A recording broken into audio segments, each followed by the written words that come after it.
A boy once strangled a man for raising his voice, not because he was angry, but because silence had been a rule in his home. This is the story of Darth Malgus, the wrath of the old empire. The Sith who never broke, because he was never allowed to bend. He was born as Veradun, in a place where lightning never stopped. Dromund Kaas, a hidden world, alive with ancient storms and older hatred. The stars never touched it, the sun never warmed it. And no child born here ever laughed. Veradun's father was a commander in the Imperial military, cold, exacting, untouchable. His mother was erased. No image, no record, no name. Only whispers. Some said she was a servant, others a force-sensitive test subject. But to Veradun she was a shadow behind the eyes of the men who trained him.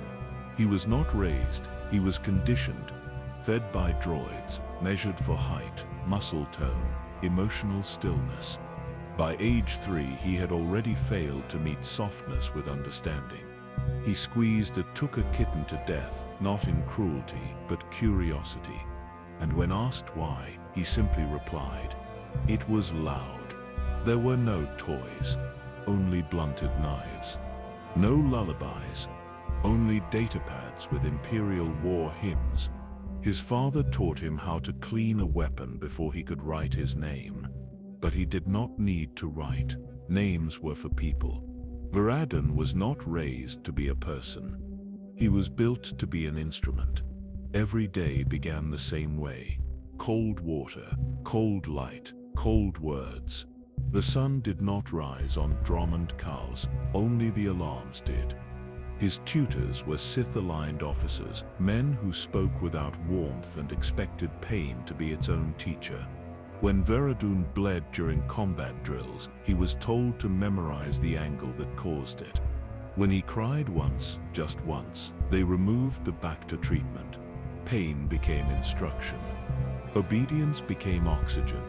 And the Force was something that stirred in him like a whisper behind glass. He could feel emotions ripple before they were spoken. He could hear footsteps before they landed. When a servant once lied to him, Veradun looked at him and the man fell unconscious. It frightened no one. It pleased everyone. At night, the storms above the jungle howled across the fortress roof. Veradun would sit in silence, watching the electric flashes paint his room in flickers of blue. He did not speak to himself. He did not imagine escape. He did not ask why, because no one had ever told him he could. Dromund Kaas was not a world of dreams. It was a forge. And Veradun, he was not its prisoner. He was its product. By the age of 6, he had memorized the planetary positions of the Republic core worlds. By 7, he had broken the arm of a Sith acolyte who insulted his posture. By 8, the Sith Academy came for him. Not to teach him, but to claim what was already theirs. Veradun did not flinch when they took him from the estate. He did not say goodbye. He did not look back. The shuttle that carried him to the Sith Academy was cold, dim, and nearly empty. A single acolyte sat across from him, older by years, louder by nature. He tried to speak, tried to assert some imagined dominance. Veradun said nothing. When the boy reached forward to shove him, Veradun crushed his throat with the Force. Not in anger, not in hate, only silence. He had been trained to see movement as threat, words as risks. When the shuttle landed, the acolyte was barely breathing. Veradun stepped over him and did not look back. The Sith instructors observed everything. They spoke quietly in private chambers, reviewing the file on the boy. High midichlorian count. No fear response under pressure. No grief. No attachments. And no hesitation. He entered the Coruscant Academy with eyes that did not scan the halls, only absorbed them. He did not marvel at the stone monuments of ancient lords. He did not flinch at the screams that echoed from lower chambers. The tombs of the Sith did not intimidate him, because to Vera Dune, death was not a punishment. It was just a correction. He learned quickly, faster than his instructors predicted. In lightsaber training, his form was direct, brutal, efficient, emotionless. He used strength when needed, but never more than required. He would injure, but not disfigure. He would kill, but never smile. Emotion was a noise, and noise had no place in power. One day, during a trial beneath the Valley of the Dark Lords, a rival apprentice attempted to sabotage Vera Dune's ascent. The boy had poisoned his rations. Mild, just enough to disorient. Vera Dune drank them without pause, felt the nausea creep into his spine. But he continued the trial. Endured the heat, the illusions, the psychic attacks from the ancient tomb. And at the end, when he emerged victorious, he did not report the sabotage. He waited. Later that night, he found the boy in the dormitory. He did not speak. He did not scream. He simply held the boy down and made him drink the same poisoned water, twice the dose. Then he left him there and slept without dreams. The instructors watched closely. Some were concerned, but others, especially Lord Vindican, saw something deeper. This boy was not ruled by rage. He was not another brute. He was something quieter, something colder, and that, to them, was promising. In time, Vera Dune began to unlock the deeper layers of the Force, not just telekinesis or precognition, but domination. He could freeze minds mid-thought. He could extract memories like pulling silk from a flame. When paired with other apprentices, they faltered, not because Vera Dune harmed them, but because he eclipsed them. His presence in the Force was oppressive, like the gravity of a dying star. He did not lead. He consumed. The masters began to whisper. He was not a follower. He was not a loyal blade. He was something else. Something that would either destroy them or become them. But amid all this, one detail stood out. One that none of them could explain. Vera Dune kept a secret. A single presence that softened the edges of his darkness. A Twi'lek slave, Elena, assigned as a caretaker for injured apprentices, unnoticed by most. But Vera Dune saw her, protected her. He did not speak to her often. He did not show warmth, but he never let harm come near her. Never let her be reassigned. She was the only name he never erased. The only life he ever chose not to control. And for the Sith, that was not a weakness. It was a warning. Because if Vera Dune ever had something to lose, then whoever took it would not survive. The moment that defined him did not happen on a battlefield. It did not happen during a duel, or in a great temple, or before a cheering crowd. It happened in silence, in a narrow courtyard of the Sith Academy, under a sky bruised red by Korriban's twin suns. Vera Dune was 15. The trial had been simple: test his control over a creature bred to kill. A Cath hound, starved and provoked, lunged at him as instructors watched from the balcony above. It was not meant to be a fight to the death. It was a measure of command, to see if he would master it through the Force, or falter under its rage. But the beast Sid's teeth found his arm. Its claws raked across his chest, and something inside him broke. Vera Dune did not reach out to calm it. He did not attempt to restrain it. He did not even try to defend. He struck. The Force burst from him like a blade of black glass. The Cath hound stopped mid-lunge, then twisted in the air as every bone in its body snapped at once. It fell, broken to the ground. It made no sound. Vera Dune stood over it, blood dripping from his wounds, breathing slow and even. His hands trembled, not from fear, from stillness. Above him, the instructors said nothing. Some turned away. Some leaned closer. Lord Vindican only smiled. When it was over, Veradun did not heal himself. He walked to the edge of the courtyard, wiped the blood from his hand onto the stone, and sat down. He looked at the corpse, he looked at his own arm, and for the first time, he felt something move in his chest. Not guilt, not regret, something quieter. Recognition. He had not been trained to kill without hesitation. He had been born for it. Later that night, as the stars rose weakly over Coruscant, he found Alina again. She had heard the rumors, all apprentices did. The boy who killed a beast with a thought. The boy who did not stop. She tried to bandage his arm, but he pushed her hands away. She did not flinch. "You are bleeding," she said softly. "It will stop," he replied. "You killed it," she whispered. "It tried to kill me." Her eyes lingered on his face for a long moment, and then, without permission, she reached out and touched his shoulder.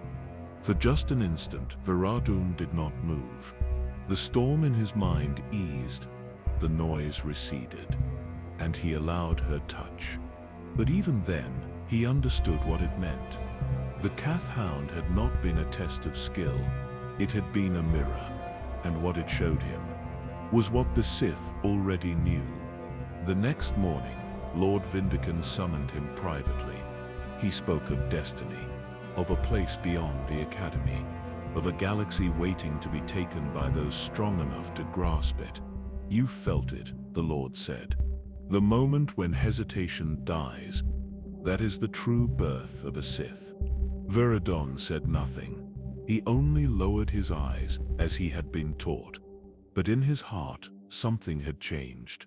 Not his loyalty, not his training, his understanding. He was not being shaped. He was being revealed. The boy who had been silent in the fortress on Drummond Cars now had a name whispered in the chambers of the Academy. A name not yet spoken aloud, but waiting like a shadow at the edge of every corridor. Malgus. The name of the wrath that would one day burn the Republic. And when the Republic fell beneath his blade, the memory of the Cath Hound would still be there. Not as guilt, but as origin.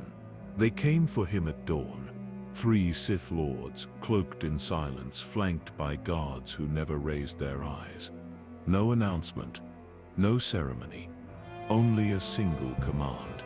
"Rise." Veradun obeyed. The halls of the Academy were quiet as he walked beside them. Not a student dared to speak. Not an instructor moved. Word had already spread. He was being taken, not for punishment, not for exile, but for selection. They led him to a private hangar, where a dark ship waited in the shadow of the cliffs. Its design was unfamiliar, older, angular, silent. No markings, no signal. Veradun boarded without question. For hours they traveled through hyperspace, deeper into the unknown regions. No stars on the navicomputer, no coordinates shared. The Sith Lord spoke only once. "You are being given to one who sees your purpose." He asked no questions. When the ship landed, it was not on a world, but on a station. An observation platform above a dying star. Its light was dim, sickly, flickering. Inside, the air smelled of scorched metal and incense. The floor echoed with each step, and at the center, beneath a massive obsidian arch, stood the one who had summoned him, Lord Vindican. But he was not alone. Another stood beside him, cloaked, faceless, still. A figure who did not speak, but whose presence in the Force was a weight that bent the air. "You are no longer Veradun," Vindican said. "That name belongs to a boy who has served his purpose." Veradun stood still. "From this moment you are Malgus. Not because you have earned it, but because it is what you are."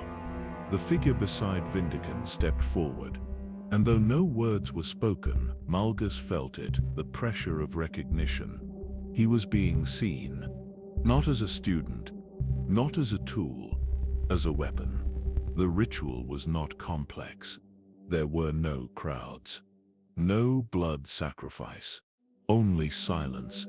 They marked his name into a durasteel tablet, burned his old records, and placed a black insignia across his chest. He was not knighted. He was not praised. He was accepted. In that moment, Malgus did not feel pride. He felt alignment. He had always been this. Only now, the galaxy had given him permission. They assigned him to Lord Vindicansep's service, to learn not in halls, but in fire, to travel across the Mid-Rim, to observe the Republic, to study the Jedi, and to prepare. On one such mission he encountered his first Jedi Knight. A woman, calm, focused, unfamiliar with fear.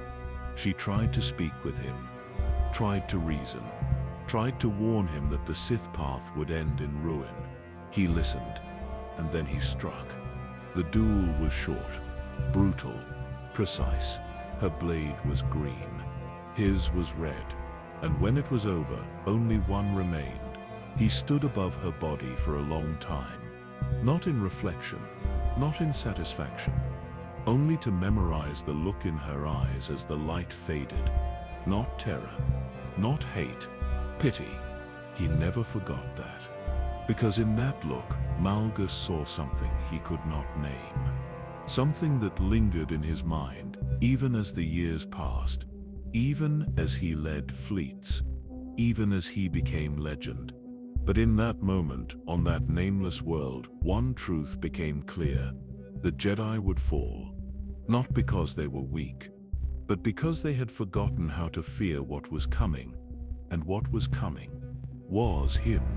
Chapter 2, The Masked Apprentice. The planet greeted him with silence. Red sand swept across the valley like smoke from an old fire, and the wind carried the voices of the dead. Korriban was not loud, it whispered. Varadun stepped from the shuttle, with no fear in his stride. The Sith Academy loomed before him, a black structure carved into stone, built on bones, and filled with names no longer spoken. But Varadun was not here to remember the dead. He was here to become one of them, or rise above them. The trials began at once. He was not welcomed. He was not oriented. He was thrown into a stone chamber with 3 other apprentices and told only one would leave. They were older, stronger, louder. They underestimated him. None of them left. The instructors did not reprimand him. They nodded. He had followed the rule of the Sith. Victory, no matter the method. And he had not hesitated. Varadun moved through the academy like a blade with no sheath.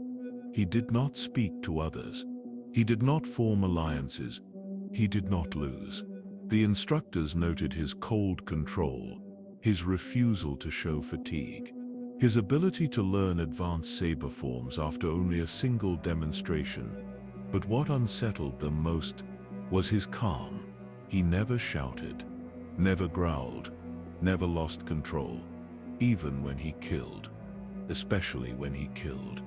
The tombs beneath the academy held the remains of long-dead Sith Lords. Varadun walked their halls alone.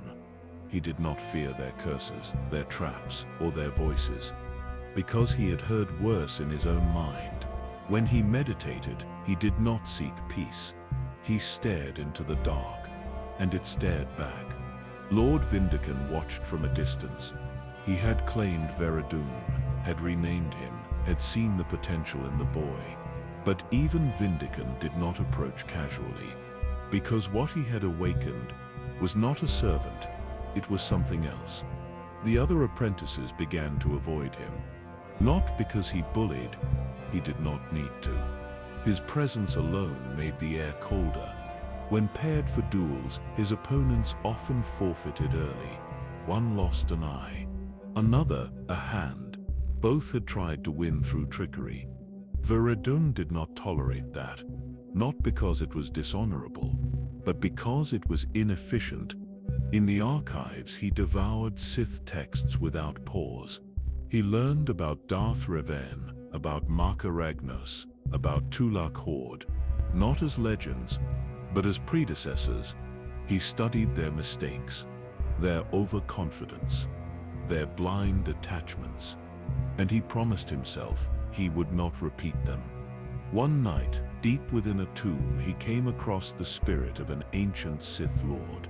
It tested him, not with fear, but with temptation. Visions of greatness, a galaxy kneeling, a Jedi begging for mercy, a world burning under his command. Veradun did not flinch. He only asked one question. When? The spirit vanished. He returned to the surface the next morning, covered in dust, lips cracked, eyes calm. And he said nothing of what he had seen. The instructors were no longer grading him. They were studying him, trying to understand how something so young could hold so much without cracking. But they did not see the weight forming beneath the armor. They did not see the shadow beginning to gather, not around him, but within. There were no rest days in the academy, only periods where no one screamed. Veradun spent those hours in the training halls, not because he was told to, but because perfection was not a goal, it was an expectation. He drilled forms for hours without stopping. Makashi, Juyu, DJEM so. He did not care for elegance. He cared for certainty. And when others tried to learn from him, he ignored them.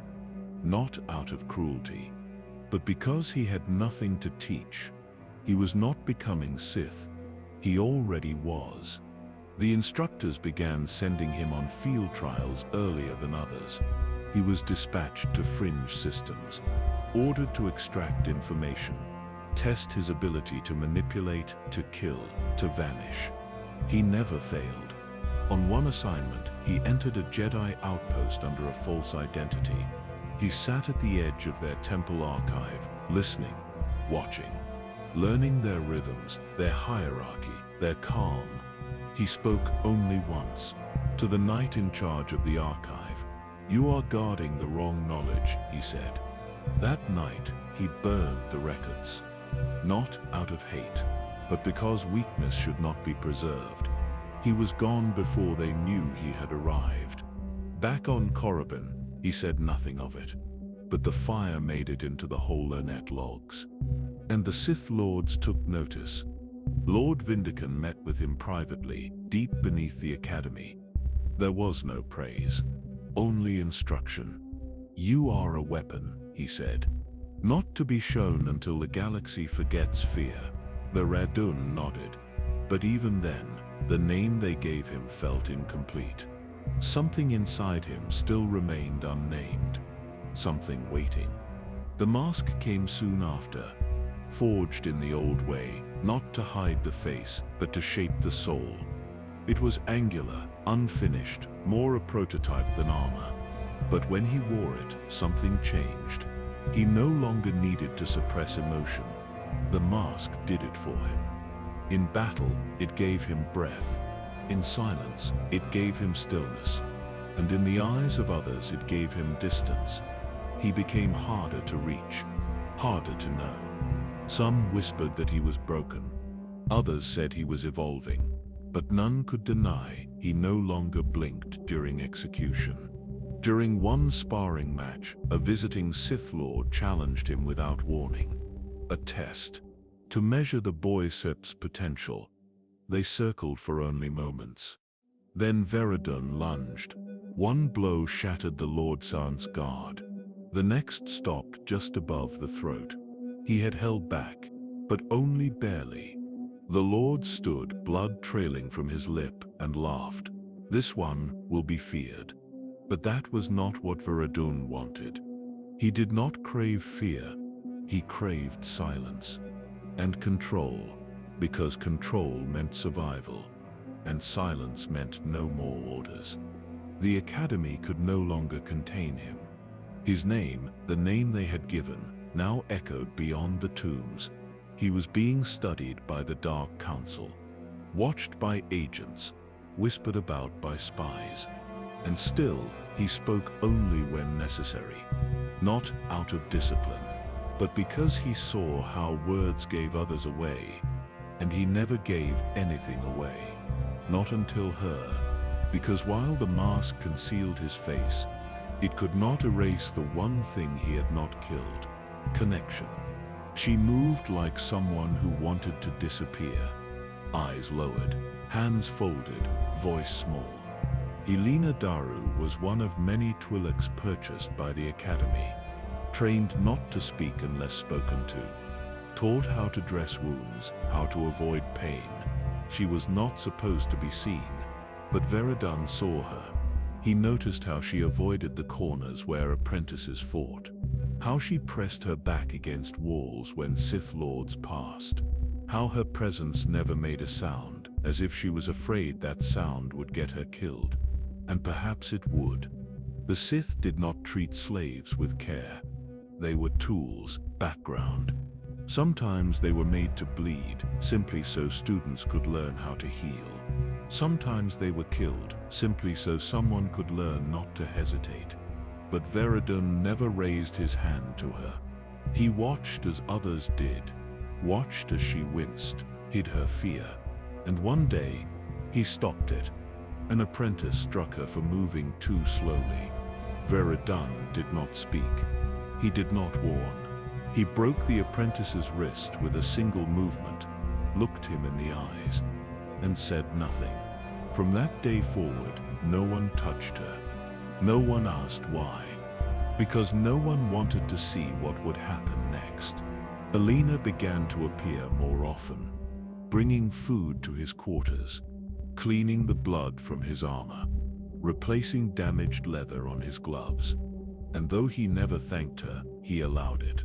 That was enough. Sometimes she stayed longer, sat on the floor in silence as he meditated, or stood at the edge of the room, waiting for instruction that never came. Once, she spoke. "You are different," she said quietly. "You do not look away when people suffer, but you do not smile either." He opened his eyes, looked at her. "Because it is normal," he said. She nodded, not in agreement, in understanding. She did not try to change him. She did not ask questions. She never called him Veradun. She never called him anything at all. And somehow, that made him remember he had a name. Over time, a rhythm formed. She tended to his wounds before Bacta was applied. She brought his training saber to be repaired before he asked. She removed the metal mask from his face after each mission, gently, without flinching. And for a brief moment each time, he let her see what was underneath. His skin was marked with burns, his eyes colder than the mask they hid behind. But she did not recoil. She did not praise. She just looked, and then turned away. That was the closest thing to trust he had ever known. He never told anyone about her, never requested her by name, never spoke of her presence in the reports he submitted to Lord Vindican. But when others tried to reassign her, they did not wake up the next day. Her survival was not a favor, it was a rule. One evening, after returning from a trial that left his ribs broken and his cloak soaked in blood, she stood before him longer than usual. "You should rest," she said softly. "I do not need rest." "You need something," she whispered. He looked at her then, not through her, at her. And though he said nothing, that silence said everything.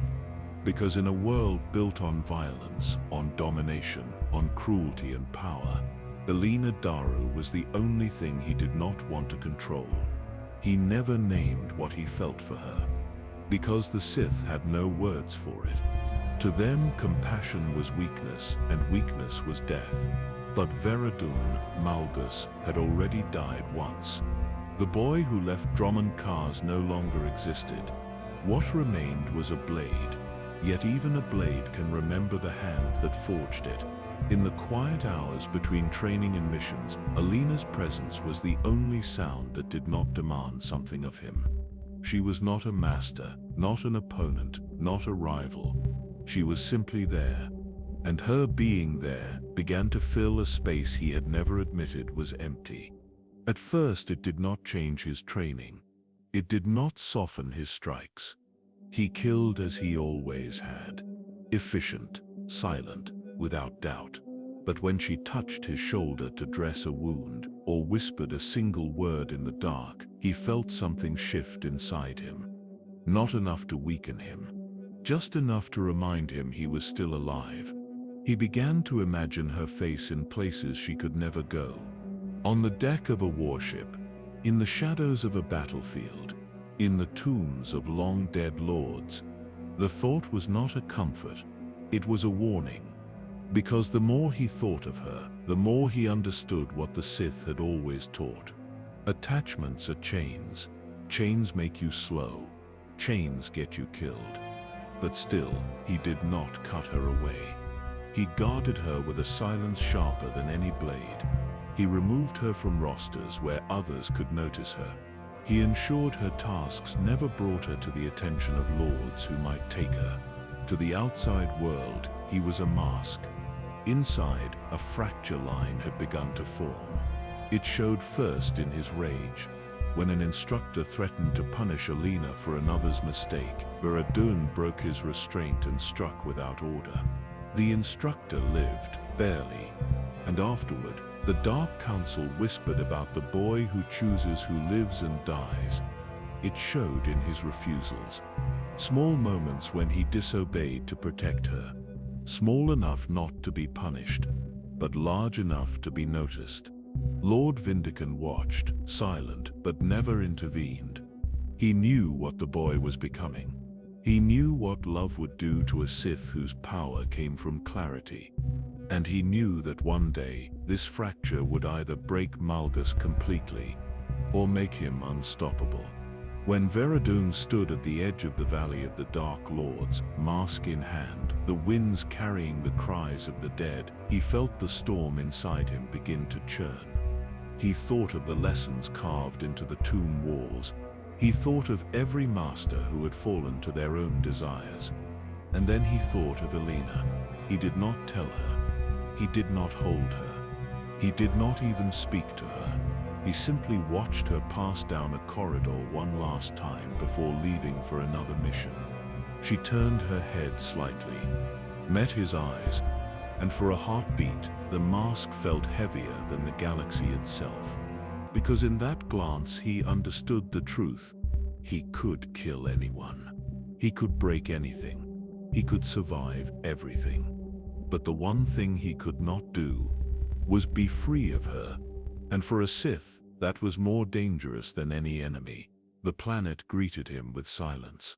Red sand swept across the valley like smoke from an old fire, and the wind carried the voices of the dead. Korriban was not loud, it whispered. Veradun stepped from the shuttle with no fear in his stride. The Sith Academy loomed before him, a black structure carved into stone, built on bones, and filled with names no longer spoken. But Veradun was not here to remember the dead. He was here to become one of them, or rise above them. The trials began at once. He was not welcomed. He was not oriented. He was thrown into a stone chamber with 3 other apprentices and told only one would leave. They were older, stronger, louder. They underestimated him. None of them left. The instructors did not reprimand him. They nodded. He had followed the rule of the Sith. Victory, no matter the method. And he had not hesitated. Veradun moved through the academy like a blade with no sheath. He did not speak to others.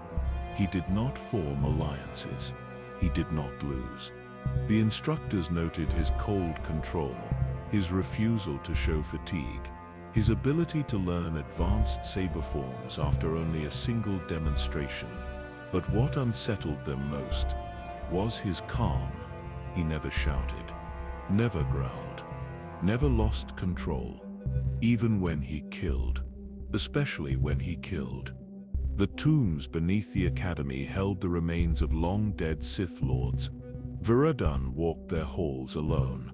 He did not fear their curses, their traps, or their voices. because he had heard worse in his own mind. When he meditated, he did not seek peace. He stared into the dark, and it stared back. Lord Vindican watched from a distance. He had claimed Veradun, had renamed him, had seen the potential in the boy. But even Vindican did not approach casually, because what he had awakened was not a servant, it was something else. The other apprentices began to avoid him, not because he bullied, he did not need to. His presence alone made the air colder. When paired for duels, his opponents often forfeited early. One lost an eye, another a hand. Both had tried to win through trickery. Veradun did not tolerate that, not because it was dishonorable, but because it was inefficient. In the archives, he devoured Sith texts without pause. He learned about Darth Revan, about Marka Ragnas, about Tulak Horde, not as legends, but as predecessors. He studied their mistakes, their overconfidence, their blind attachments, and he promised himself he would not repeat them. One night, deep within a tomb, he came across the spirit of an ancient Sith Lord. It tested him, not with fear, but with temptation. Visions of greatness, a galaxy kneeling, a Jedi begging for mercy, a world burning under his command. Veradun did not flinch. He only asked one question. When? The spirit vanished. He returned to the surface the next morning, covered in dust, lips cracked, eyes calm. And he said nothing of what he had seen. The instructors were no longer grading him. They were studying him, trying to understand how something so young could hold so much without cracking. But they did not see the weight forming beneath the armor. They did not see the shadow beginning to gather, not around him, but within. There were no rest days in the academy, only periods where no one screamed. Veradun spent those hours in the training halls, not because he was told to, but because perfection was not a goal, it was an expectation. He drilled forms for hours without stopping. Makashi, Juyo, DJEM So. He did not care for elegance. He cared for certainty. And when others tried to learn from him, he ignored them. Not out of cruelty, but because he had nothing to teach. He was not becoming Sith. He already was. The instructors began sending him on field trials earlier than others. He was dispatched to fringe systems, ordered to extract information, test his ability to manipulate, to kill, to vanish. He never failed. On one assignment, he entered a Jedi outpost under a false identity. He sat at the edge of their temple archive, listening, watching, learning their rhythms, their hierarchy, their calm. He spoke only once, to the knight in charge of the archive. "You are guarding the wrong knowledge," he said. That night he burned the records, not out of hate, but because weakness should not be preserved. He was gone before they knew he had arrived. Back on Korriban, he said nothing of it, but the fire made it into the holonet logs, and the Sith Lords took notice.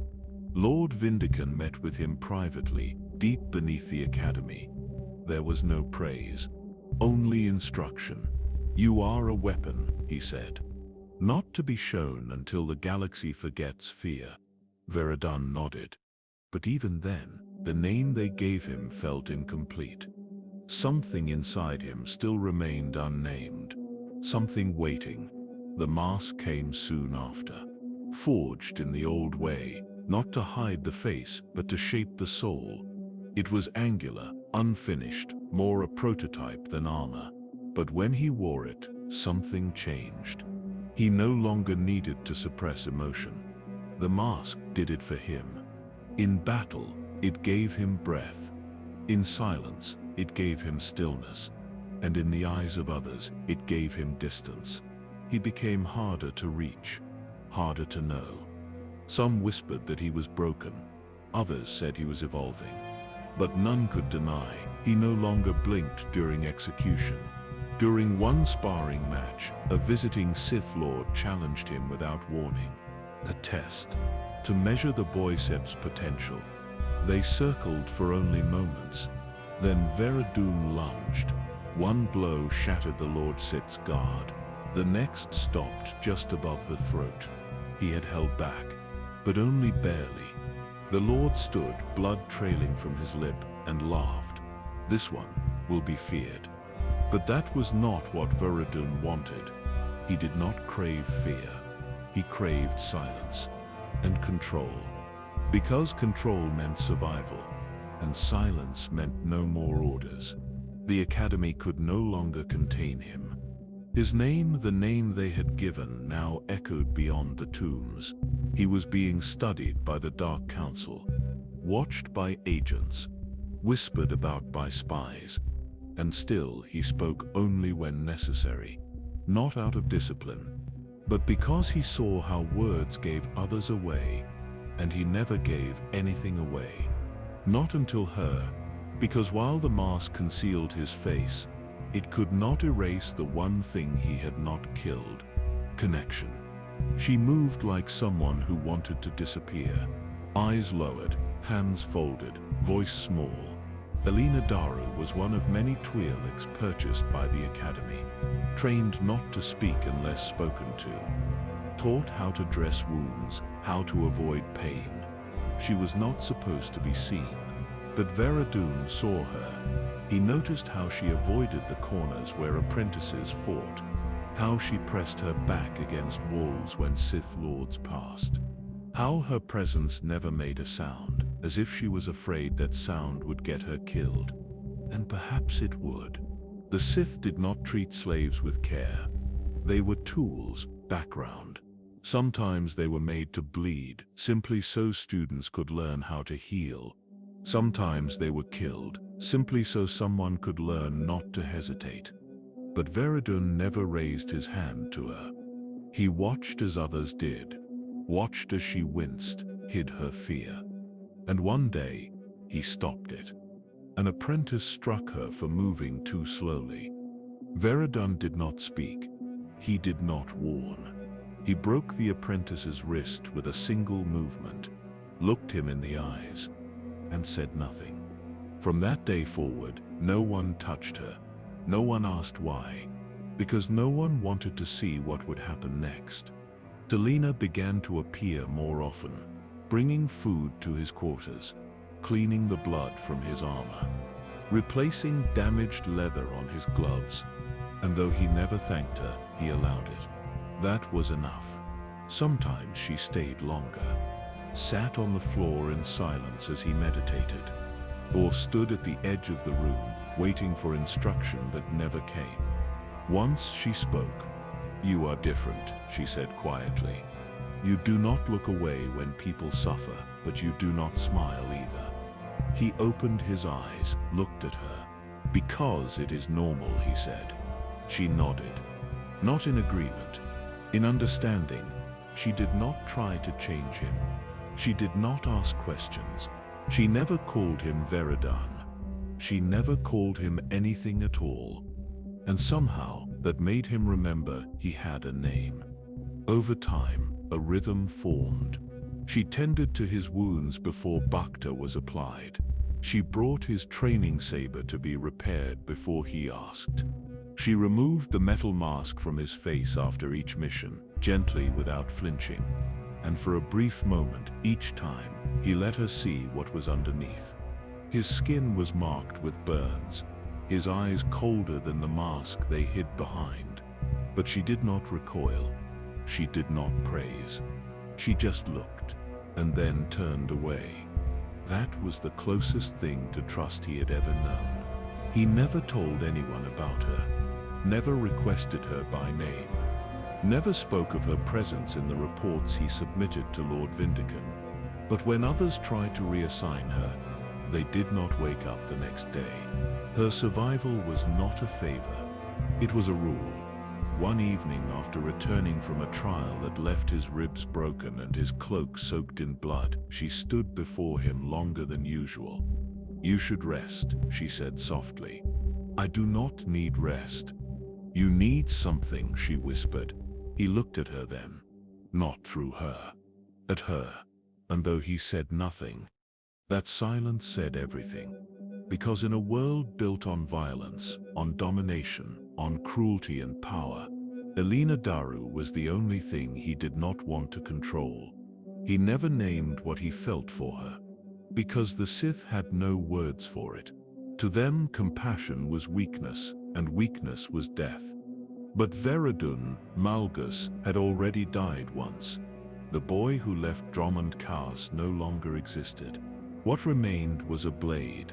Yet even a blade can remember the hand that forged it. In the quiet hours between training and missions, Elena's presence was the only sound that did not demand something of him. She was not a master, not an opponent, not a rival. She was simply there. And her being there began to fill a space he had never admitted was empty. At first, it did not change his training. It did not soften his strikes.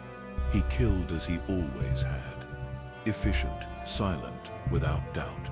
But when she touched his shoulder to dress a wound or whispered a single word in the dark, he felt something shift inside him.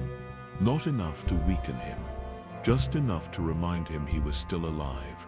He began to imagine her face in places she could never go. On the deck of a warship, in the shadows of a battlefield, in the tombs of long-dead lords. The thought was not a comfort, it was a warning. Because the more he thought of her, the more he understood what the Sith had always taught. Attachments are chains. Chains make you slow. Chains get you killed. But still, he did not cut her away. He guarded her with a silence sharper than any blade. He removed her from rosters where others could notice her. He ensured her tasks never brought her to the attention of lords who might take her. To the outside world, he was a mask. Inside, a fracture line had begun to form. It showed first in his rage. When an instructor threatened to punish Elena for another's mistake, Darth broke his restraint and struck without order. The instructor lived, barely. And afterward, the Dark Council whispered about the boy who chooses who lives and dies. It showed in his refusals. Small moments when he disobeyed to protect her. Small enough not to be punished, but large enough to be noticed. Lord Vindican watched, silent, but never intervened. He knew what the boy was becoming. He knew what love would do to a Sith whose power came from clarity. And he knew that one day this fracture would either break Malgus completely, or make him unstoppable. When Darth stood at the edge of the Valley of the Dark Lords, mask in hand, the winds carrying the cries of the dead, he felt the storm inside him begin to churn. He thought of the lessons carved into the tomb walls. He thought of every master who had fallen to their own desires. And then he thought of Elena. He did not tell her. He did not hold her. He did not even speak to her. He simply watched her pass down a corridor one last time before leaving for another mission. She turned her head slightly, met his eyes, and for a heartbeat, the mask felt heavier than the galaxy itself. Because in that glance, he understood the truth. He could kill anyone. He could break anything. He could survive everything. But the one thing he could not do was be free of her. And for a Sith, that was more dangerous than any enemy. Peace is a sound. Soft, constant, taken for granted. The people of Coruscant had known it for generations. Children grew up beneath silver towers, never wondering if the stars above them hid danger.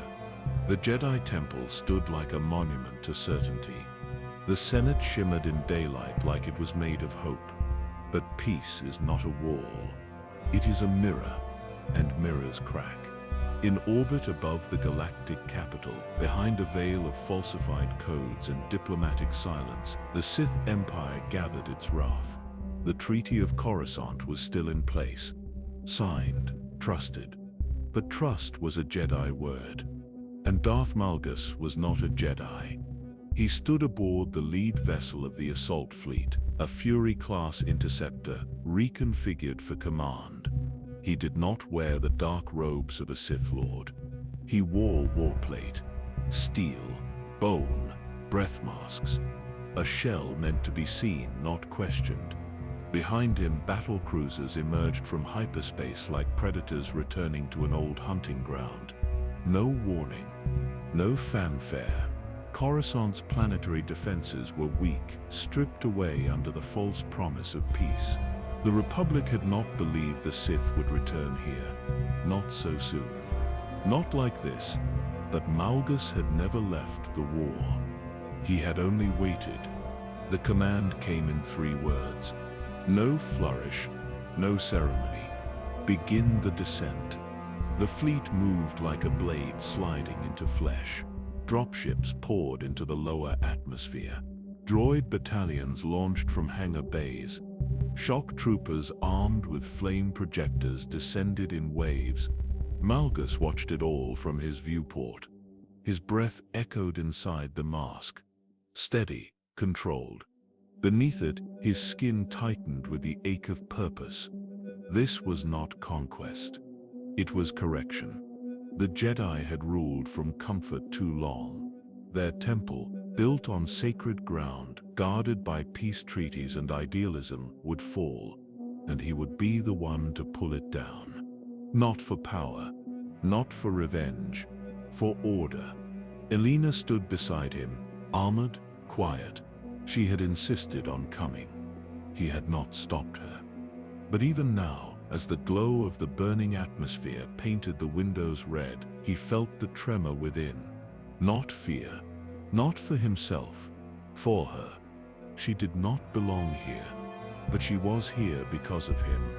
That knowledge would never leave him, not even after the victory. The temple came into view below. Its towers gleamed in the morning light, unaware that they were already ruins. Its outer walls shimmered faintly with shield harmonics. Too little, too late. He stepped toward the forward platform of the dropship.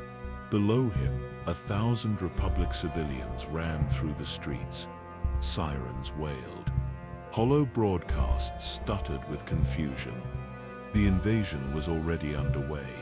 But this was not the heart. The heart was the temple, the place where Jedi younglings slept, where masters meditated, where legends once walked. Malgus would walk there too, but not in peace. He would not knock, he would break the doors. As the dropship lowered toward the ground, alarms began to echo through the city. Turrets activated, but no resistance would come in time. A Jedi Knight stood at the temple gates. Malgus watched him draw his saber, calm, despite the chaos. He respected that.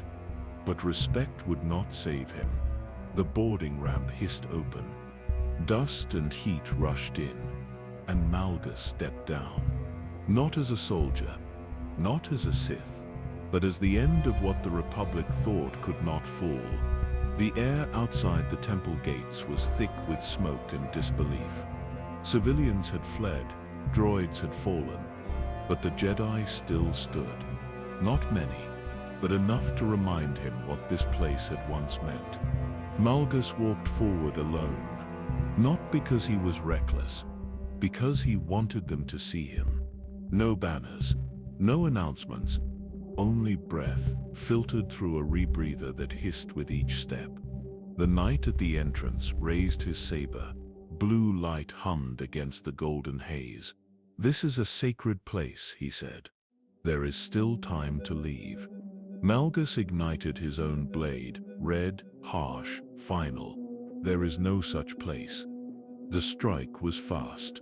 The knight blocked once, then crumpled as a crushing wave of force slammed into his chest. The temple doors shattered open, carved apart by twin detonators planted by Sith troopers before the first landing. Malgus stepped through them, and history changed. Inside, chaos bloomed. Jedi Masters rallied defenders. Padawans were ushered into sealed halls. Archivists sealed vaults in desperation. But none of it would matter. because Malgus had not come to claim territory. He had come to destroy meaning. He moved like a storm. His saber cut down defenders with no waste of movement. Every parry was precise. Every strike, intentional. He killed only those who stood in the way. But they all stood in the way. Fire licked the ceiling. Statues of great Jedi, Nomi Sunrider, Odenur, Ton, cracked and collapsed under falling stone.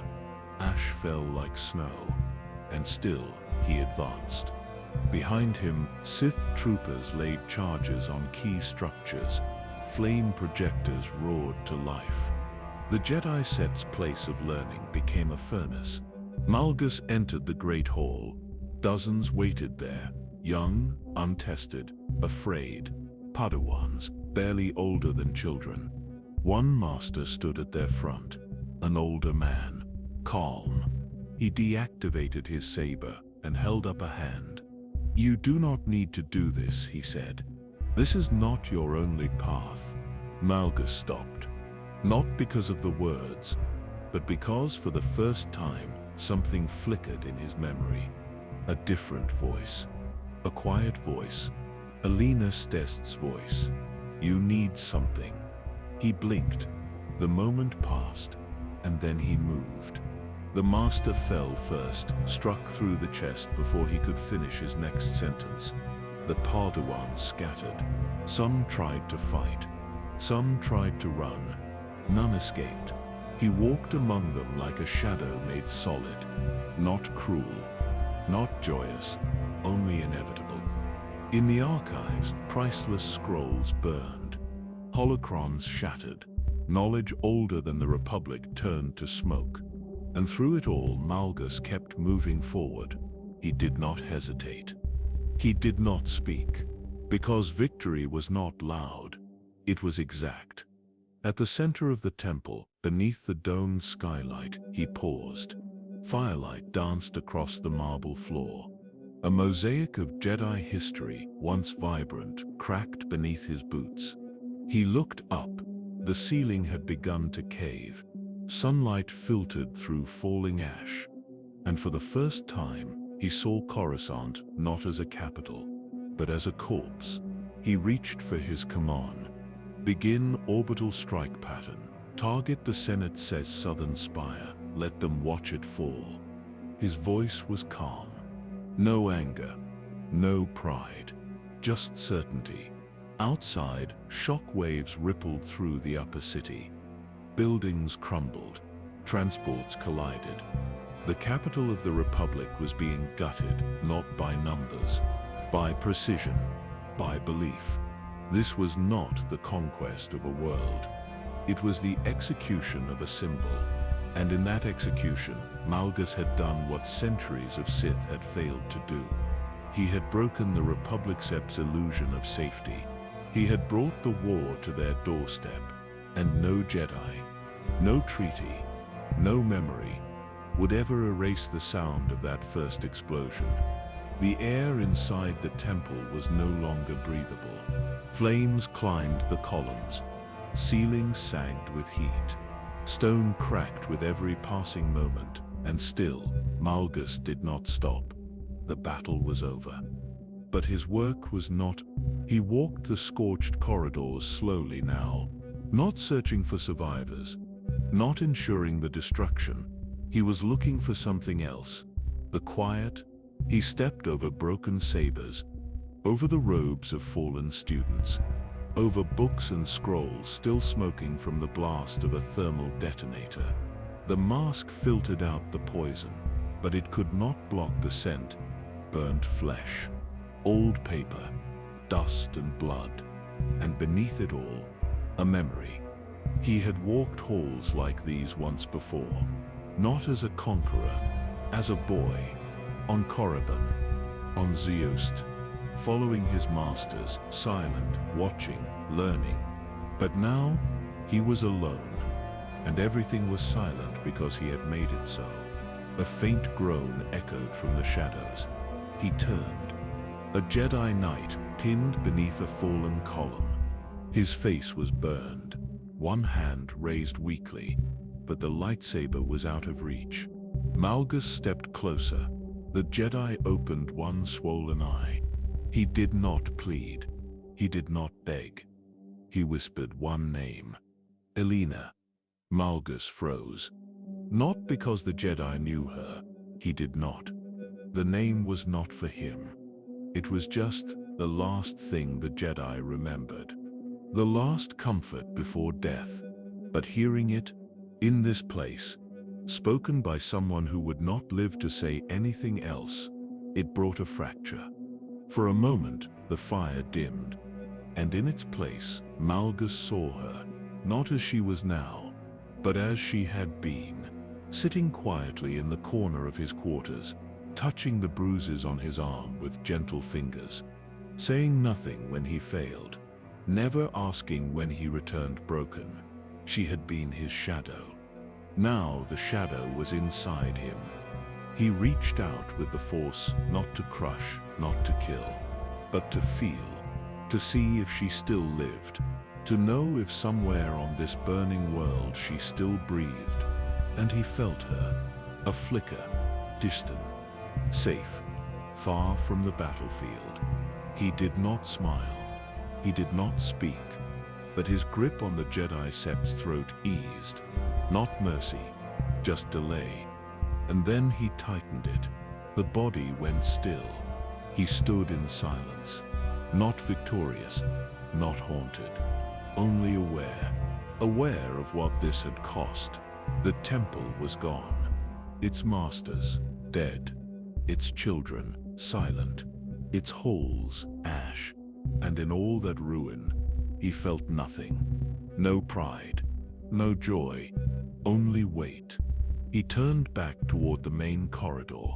Sith troopers followed at a distance. None dared speak to him. He passed the statue of a forgotten Jedi Guardian, still partially standing. Its face cracked, its hands reaching. He stopped and looked at it. The mask on his face reflected in the polished stone. A shape no longer human. A shape that had no place in peace. He touched the hilt of his saber, felt the warmth of the emitter, and for a moment, just one, he wanted to be done. Not dead, just finished. But that was not how the Sith lived. The dead were finished. He was not dead. He turned and walked back into the fire, because he knew this was only the beginning. The Jedi Temple collapsed behind him, not all at once, but slowly, piece by piece, as if even in death it resisted him. Malgus did not watch it fall. He had already seen what he needed to. The flames, the broken statues, the shattered silence. His boots scraped over the stone steps as he descended alone. The battle was over, and yet the war within him had only begun. Dropships circled above, ferrying Sith troopers back to the fleet. The city burned in the distance. Coruscant, the city of light, had become a silhouette against smoke. A young officer approached him, helmet off, eyes wide, hands trembling as he saluted. "My lord, the Republic Senate has surrendered. No further resistance. The planet is ours." Malgus did not respond. He walked past him. There were no words that mattered. Elena waited near the landing zone. Dirt stained her armor. Ash clung to her lekku. But her eyes were the same. Still quiet, still searching. He stopped in front of her. "You lived," she said. He nodded, and for a moment the world held still. The battle, the war, the blood, none of it reached them. But Malgus could not hold the moment, because something inside him, something hollowed out during the fire, would not close. He looked around at the destruction. He had done what generations of Sith had dreamed of. Broken the Republic Sith's heart, crushed the Jedi Order at Pal's pride, proved to the galaxy that peace was a lie. And still, he felt incomplete. The mask on his face filtered the world, but not the truth. The truth that no amount of victory could fill the fracture Elena had made. or the one he had made himself. Because this had not been conquest, it had been confession. And in his heart he knew he had not destroyed the Jedi Temple to win. He had destroyed it to bury something. The boy from Drummond Cars, the apprentice from Korriban, the man who had once let someone touch him without fear. He thought it would free him, but the fire had only revealed more chains. Chains shaped like memory, chains shaped like her. A Sith cruiser landed behind them. Its engines roared. Troopers formed ranks. The evacuation had begun. Elena placed a hand on his chest. "You did what no one thought possible," she said. "They will fear you now, forever." He looked down at her hand, then up at her face, and for the first time he asked himself, who did he want to be feared by? The Jedi, the Republic, the Empire, or himself? He stepped away from her touch, not because he rejected it, but because he could no longer afford to feel it. The war would not end with this. It had only drawn a deeper line between him and the galaxy. He would be remembered, but not understood. He would be feared, but never followed. He would become legend, but not whole. The transport doors opened. The air inside was cool, sterile, empty. He walked aboard without looking back, and as the ship rose above the burning world, he felt no triumph, only weight. They called him a war hero, the one who shattered the Jedi Temple, the one who burned Coruscant. The name Malgus spread across the Empire like flame across dry grass. But power comes with eyes, and eyes see too much. The victory had not brought him peace. It had brought him attention. The Dark Council celebrated in silence, as Sith always do. No applause, no gratitude, only study. They examined every decision he had made, every movement of the war, every step he took after the final body fell. And they saw her, Elena Daru, the Twistuelek who stood beside him, not as a bodyguard, not as a subordinate, but as something else. Malgus did not hide her anymore, not because he had grown careless, but because he had grown tired of pretending she did not matter, of explaining why she still lived, of shielding her from shadows that had already seen her. She followed him from battlefield to battlefield, helped him out of his armor, watched over him as he slept in silence few Sith ever allowed themselves, and that silence became dangerous. The Sith did not tolerate peace, not even the illusion of it. To them, peace was a drug, and Malgus had been seen using it. He felt it before they spoke it. The way other lords looked at him during meetings, the way their voices curled when they mentioned her name, not with threat, with curiosity. The kind of curiosity that came before sabotage. He returned from one campaign to find Elena's name missing from the official records. Her quarters had been searched, her movements traced, her image captured in holograms without his approval, and one note left on his terminal. A chain is still a chain, even when wrapped in silk, unsigned. But the message was clear. She had become a liability. Not to him, to them. And liabilities in the Sith Empire did not receive warnings twice. He confronted her that night. Not with anger, with silence. She knew before he spoke. She always did. "They are watching," she whispered. "They have always watched, you just see it now." He nodded. "I can leave," she said. "I will disappear." But she would not. Not truly. Not from them. Not from him. And he could not ask her to run from a danger that wore his name. He looked at her, not as a Sith, not as a soldier, but as a man, and that was the moment he knew. He was not free. Not while she lived. Not because she was a threat. but because he could not bear the thought of losing her to anyone else. Not to the Council, not to betrayal, not to pain. If she was going to die, it would be by his hand, because that was the only way to make the fear stop. They never accused him directly. The Sith did not operate in light. They carved their messages into silence, into glances, into implications. But Malgus heard them. In council chambers, his name was spoken less often. His victories credited to imperial strategy, not to individual strength. Requests for reinforcements came with strange delays. His orders were questioned by lower ranks that once obeyed without pause.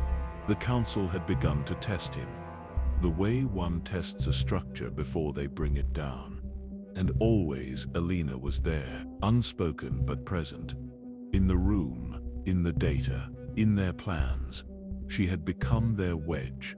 Not by her fault, by his. They would not kill her directly. Not unless he gave them cause. But they would isolate her, hollow her out from within his life. Until he made the choice they wanted. Until he proved he was still theirs. Lord Adras was the first to speak openly. A rising Sith, favored by members of the council. Ambitious, sharp, dangerous. He approached Malgus during a meeting of military overseers. Spoke casually, as if they were equals. "You fight with great fury, Lord Malgus," he said. "But fury must come from within, not from what stands behind you." Malgus did not answer. He did not need to. Adras smiled, then leaned closer. "They say even Revan had attachments once. They say it nearly broke him. Do not repeat his mistake." And then he left. That night, Malgus stood alone in his quarters. His armor still streaked with soot. His breath slow beneath the mask. Alina sat nearby, quiet. Watching. Always watching. She did not ask what was wrong. She had learned long ago that questions had no place in his silence. But she knew. He looked at her. Not like a warrior. Not like a Sith. Like someone at war with a part of himself that could not be reasoned with. "They will take you from me," he said. It was not a warning. It was a fact. She stood, walked to him, placed a hand on his chest. "Then we leave." He did not move. Because they both knew it was a lie. There was no leaving the Sith. Not for him. Not for her. She looked up at him, her voice softer than the engines outside. "Then fight them, as you always have." But this fight was not like the others. This one lived inside his own mind. Inside his loyalty. Inside his fear. If he fought them for her, he would be proving them right. That she was his weakness. That she controlled his fate. That love had taken root where the dark side should reign alone. He had spent his life removing all traces of the boy he had once been. Training, killing, obeying. He had burned planets, executed traitors, destroyed temples. But in all that destruction, he had let her remain. And now, she had become the one truth he could not bury. The Sith would never trust him while she lived, and he would never be free while she breathed. In the logic of the Sith, there was only one path forward, a final act, not of cruelty, not even of hate, of clarity, the kind only darkness can demand. The decision was made long before the moment came. He had rehearsed it in his mind like a ritual. Not in detail, just the ending. No one told him to do it. No lord commanded it. No council decree ordered her death. It was his choice. That was what made it unbreakable. They were far from the core worlds when it happened. A quiet world, unnamed on Republic maps. A world chosen not for its symbolism, but for its silence. He brought her there on a pretext, a reassignment, an inspection. She did not question it. She had followed him into war zones before. She had trusted him when no one else would. The sky was red at sunset. The wind moved through the grass like whispers. They stood together near the edge of a cliff. Below, the ocean churned. Above, the stars were only beginning to appear. He removed his mask. She had always been the one to take it off. This time he did it himself. For the first time she saw his face without asking. It was scarred, older, heavier, eyes colder than the sea. "Malgus," she said quietly. He shook his head. "Veradun," she corrected herself. He closed his eyes. For a moment they stood there as they once had. Not Sith Lord and servant, not weapon and caretaker. Just two people caught between choices.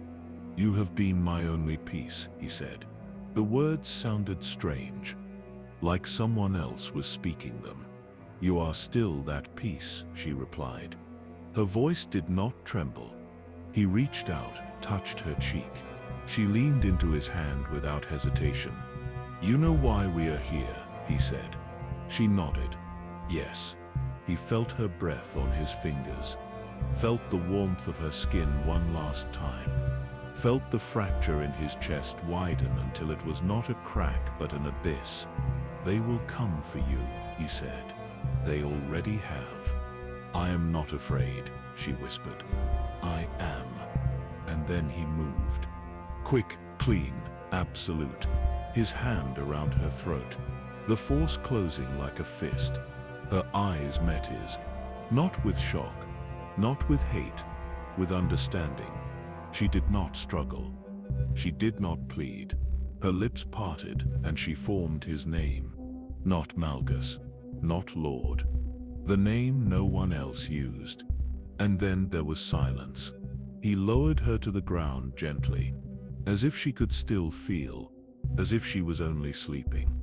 For a long time he stayed there, kneeling beside her body. The ocean roared below. The stars emerged above. He had expected anger. He had expected freedom. What came instead was emptiness. He had killed before. But this was not killing. This was erasure. He had erased the last proof that there had been anything human left in him. When he rose, the wind had shifted, carrying away the sound of the sea, carrying away the scent of her hair. He put the mask back on. The world became smaller, sharper, easier to breathe. And for the first time since Drummond Cars, he felt truly alone. He returned to the Empire in silence. No report was filed. No questions were asked. The Dark Council knew. They always knew. And in their silence, they gave him what he had earned. Freedom. Not from orders. Not from war. From the part of himself that had still belonged to someone else. They believed he had passed the final test. That he had shed the last weakness. That he had proven the Sith ideal. Emotion gives power, and power must consume. But they misunderstood what had happened. He had not become stronger. He had become empty. Malgus did not feel rage, did not feel triumph. He functioned, he obeyed, he conquered. But something inside him, something unspoken, unseen, had shattered in that moment. Elena had been the last thing he did not control. And now, even that was gone. He had killed the one being who had made him pause. The only one who had touched the part of him not made for war. Now there was no part left untouched. He sharpened his war doctrine, led invasions with no mercy, spoke less, listened more, commanded fleets like extensions of his own will. Troopers feared him, officers obeyed him, and the Sith called him perfect. But in the quiet of his chamber, beneath the armor, behind the mask, he was not a man anymore. He was a wound. Malgus did not visit her grave, because there was none. He did not say her name, because no one else dared speak it. But sometimes, in the quiet before battle, he would close his eyes, And remember the way she had looked at him, not with fear, not with worship, with understanding, and it would almost hurt. Almost, because pain requires something to lose, and he had lost everything. The Jedi feared him. The Sith respected him. The galaxy remembered him, but no one knew him. No one touched what remained. The mask became permanent, not by design, by necessity, because the face underneath no longer matched the name above it. Darth Malgus had been born in battle, but Veridun had died by his own hand. And monsters do not mourn. They move, they destroy, they lead, and the galaxy would feel the weight of the creature they had created, and the soul he had buried in her place. He had stood over the broken temple, watched the towers fall, watched fire consume everything the Jedi had sworn to protect. And then the message came. The Republic had surrendered. The Senate had agreed to terms. The war, the one he had fought for, bled for, killed for, was over. But there was no triumph in the Council Sith's voice, no righteous fury, no declaration of domination, just paperwork and silence.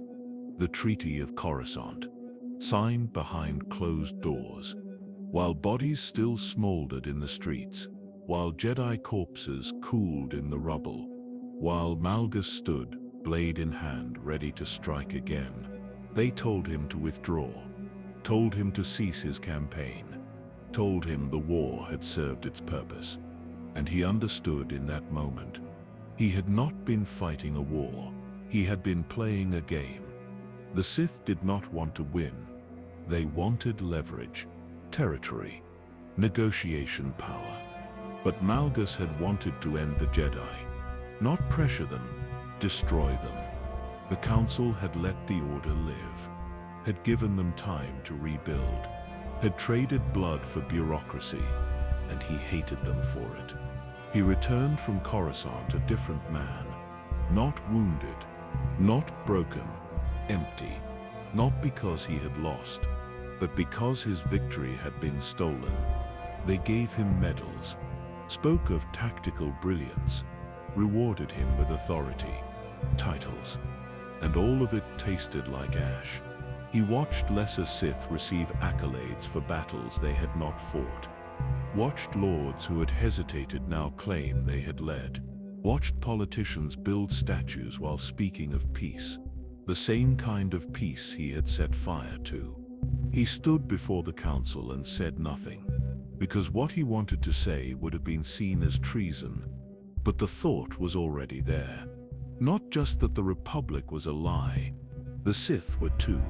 They had promised him a galaxy ruled by strength, by dominance, by truth, but what he saw now was rot.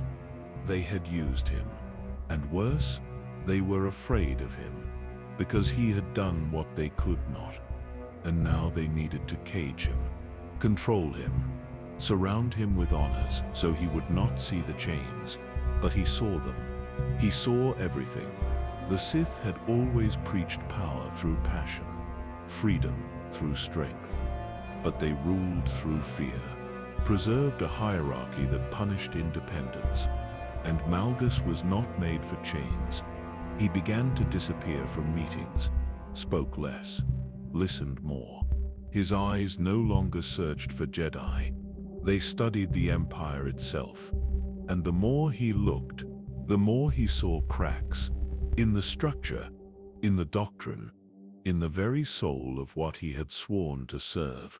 He remembered the words spoken to him in the academy. You are a weapon. But now he wondered, for whose hand, for whose war? Because the war he believed in had ended without a victory. It had ended with signatures. And that was not power. That was surrender. Drummond Cass was quiet when he returned. Too quiet.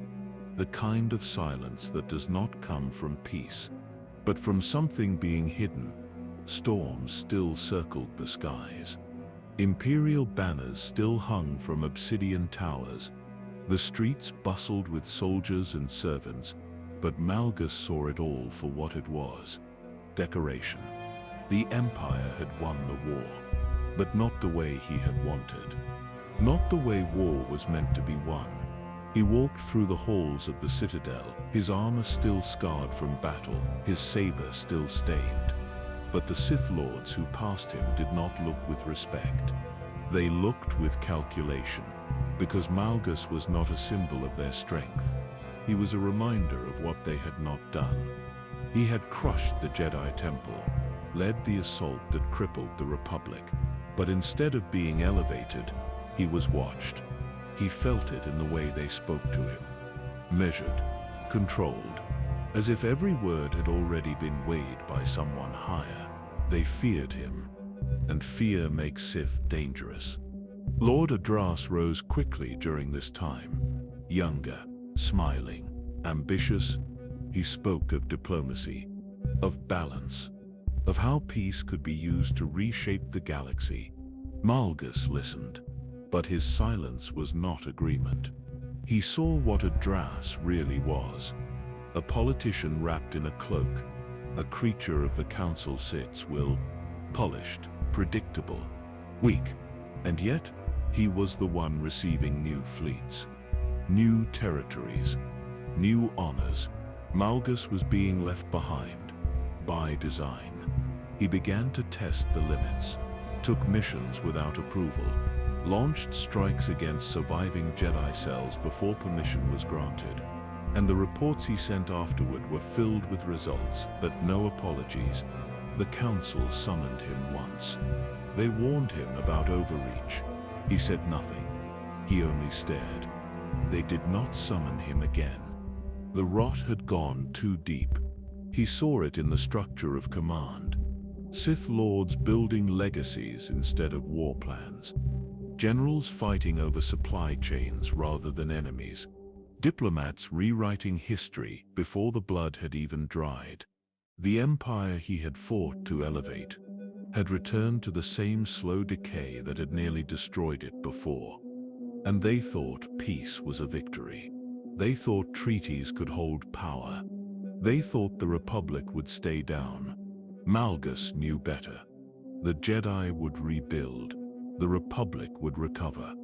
And when they returned, they would come stronger, because that is what true enemies do. And when that happened, the Empire would not be ready, because it had stopped preparing. He stood once more on the balcony of the Citadel, watched the lightning crawl across the sky. Below him, the Empire pulsed like a living thing. It moved, it breathed, but it did not think, not clearly, not anymore. He looked at the city and saw not a fortress, but a prison.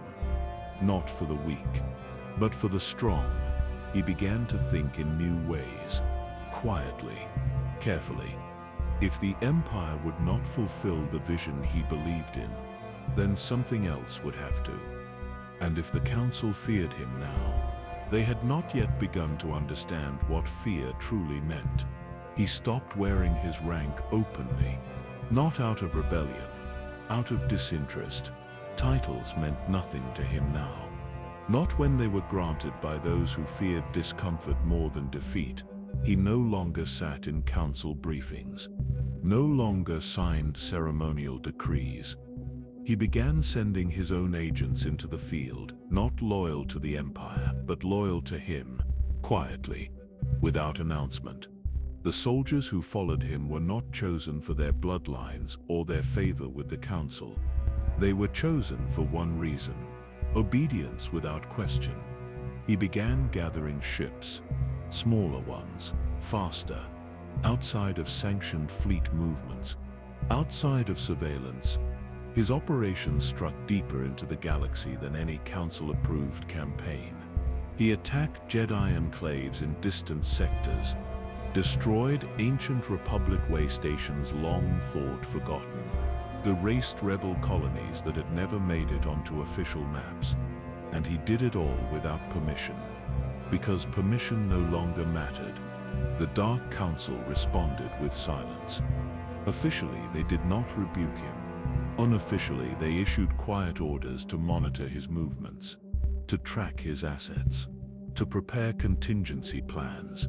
They did not understand what he was becoming, and so they feared it.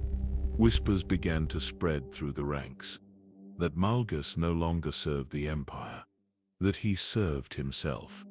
And the whispers were not wrong. He had not renounced the Sith. He had renounced the structure that claimed to define them. The old teachings still lived in him. Power through strength, freedom through mastery. But he saw the council for what they truly were: gatekeepers. Not warriors, not leaders, relics.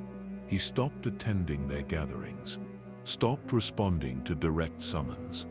And when they sent envoys to demand explanation, those envoys did not return.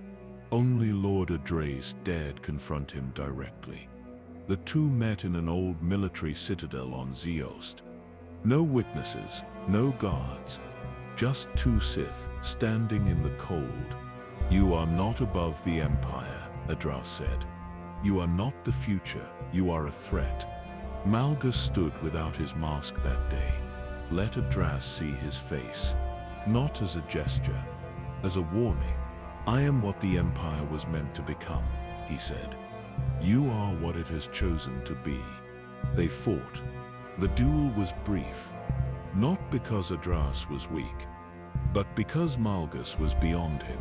He left Adras alive, not out of mercy, out of calculation. Let the council know. Let them see. Let them wonder why one of their own came back broken. The fractures were no longer cracks. They had become fault lines. His followers grew. Troopers, acolytes, technicians, drawn not by propaganda, but by clarity. Malgus spoke rarely, but when he did, his words cut deeper than any blade. "We do not compromise. We do not negotiate. We do not pause." He taught them what the council had forgotten, that fear was not control, and control was not strength. He began to build something else, not in Drummond cars, far from the Empire set center, in deep space, beyond the trade routes, a shadow fleet, a private army, a hidden forge, because the Empire had betrayed its own promise. And now, he would betray it back. It began as a thought, a whisper at the edge of his mind, shaped by silence and failure. What if the Empire was not worth saving? What if strength could exist without the lies wrapped around it? He no longer saw the Sith as warriors.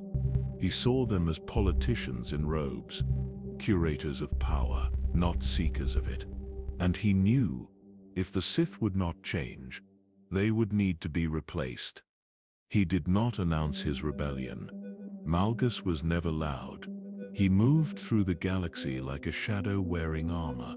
But in hidden stations and forgotten corners of space, his vision began to take form. He brought together exiled Sith Lords who had been cast aside for thinking too freely. He recruited military officers who had grown tired of being commanded by those who had never bled. He gathered scientists, engineers, and droid minds, promising them one thing the Empire never had: purpose without compromise. And slowly, quietly, the foundation of a new order was laid, not ruled by bloodlines, not guided by ancient doctrine, not bound by the whims of the Dark Council. An empire forged in fire. His fire, they built in secret. Orbital platforms beyond Imperial reach. Training facilities masked by nebular interference. Starships with no known signature. Every piece was made for one reason: to survive the war he knew was coming. Not with the Republic, not with the Jedi, with the Sith. He began to speak to his followers more openly, not as a Sith Lord, not as an Emperor, but as a torchbearer. "The old ways have failed," he said. "The Republic rebuilds because it remembers what it stands for. We rot because we have forgotten. We claim freedom, but live in fear of each other. We claim strength, but preserve weakness. We claim clarity, but obey shadows. His voice carried through encrypted frequencies, through stolen comm relays, through minds already fractured by doubt. Some defected, some died trying, but more came. The Sith Council heard the echoes and dismissed them. They believed he would burn out, that isolation would break him, that his grief, his arrogance, his defiance would collapse inward. But Malgus was not grieving anymore. He was building. He no longer spoke of Elena, not even in memory. She had been his peace. Now he had none. He wore the mask always, even in solitude, even in sleep, because the man underneath no longer mattered, only the idea. His rebellion was not a spark, it was a wound that had never healed, and wounds, when left unchecked, become infection. Infection spreads, and Malgus was not trying to cure it anymore. He was preparing to burn it clean. One day they would see him not as a rogue, not as a heretic, not as a failed Sith, but as the beginning of something stronger, something darker, something honest. And when that day came, the Council would not be ready. The Republic would not be ready. The galaxy would not be ready. But he would be. He did not leave Drummond Cass in exile. He left as a shadow pulling free from a dying star. There was no ceremony, no farewell, no confrontation, only movement. Malgus stepped aboard his personal flagship without permission. No clearance, no escort. He did not ask the Council for release, because what he had once sworn to serve no longer existed. In its place was a broken court of robed politicians. They spoke of power but feared it. They invoked strength but surrendered to structure. So he left, not with bitterness, with clarity. The Empire was not his enemy, but it was in his way. The first act of his new life was not a declaration. It was an assault. A classified weapons facility in the Outer Rim, once under Sith control, vanished overnight. No survivors, no signal, no claim of responsibility. But those who understood the pattern knew Malgus had begun. The Council responded with silence. They assumed it was a message, a tantrum, a warning. But Malgus was not warning anyone. He was testing his reach. How quickly could he strike? How fast would they react? How much of the galaxy still bent toward his will without needing to ask why? The answers were disappointing. Too many still feared consequence. Too few remembered purpose. So he sharpened his blade again. He struck supply routes that fed both Sith and Republic fronts, shattered diplomatic hubs that offered false neutrality, destroyed databanks that tracked force-sensitive birth rates across the mid-rim, because knowledge was control, and control was the first thing he had vowed to claim back. Drummond Cass did not pursue him, not openly, not at first. They could not. To acknowledge his rebellion would mean admitting he was never truly part of them. And that would shake the illusion they had built, that Sith power came from the Council, from tradition, from consensus. Malgus had shown otherwise. That true power obeys no vote, it obeys no throne, it obeys will. He did not send messages, he did not broadcast intentions, because he did not need followers, he needed believers, and they came. From the broken ranks of disillusioned troopers, from failed Sith apprentices who had been discarded by the hierarchy, from civilians whose planets had been promised salvation, then abandoned by treaties. They came without ceremony, and he welcomed them without warmth. He gave them no names, no medals, only purpose. Follow me, or fall behind. That was the law of his new empire. He called it nothing, because names were for things that needed permission to exist. His creation needed none. It did not rise from philosophy. It rose from fire, and the galaxy would feel it soon enough. He found his foundation in the dark, not in the core worlds, not in the deep core, but far beyond the edge of the known galaxy, where signals vanished and stars had no names. There, in the forgotten corners of hyperspace, Malgus began to build. He claimed no throne. He wrote no doctrine. He offered no banners. But he had vision, and that was more dangerous than any fleet. He took an old mining station, abandoned, broken, orbiting a dead moon, and turned it into a fortress. Not with opulence, with discipline. Steel corridors, no windows, no grand halls, only function. The forge came first. Weapons, ships, droids, all stripped of ceremony, designed to obey without ritual, to kill without doubt. He brought in technicians who owed the Sith nothing, engineers with no loyalty to flags, mercenaries who asked no questions. They came for coin, but stayed because of purpose. He did not inspire them. He commanded them, and they responded, because clarity breeds loyalty, more than fear ever could. Malgus did not care for titles. He was not a Dark Lord, not a master, not an emperor. He was a creator, and what he built was not a nation. It was an extension of himself. Orders flowed from him directly. No councils, no hierarchy, no delays. Those who hesitated were discarded. Those who succeeded were rewarded with silence.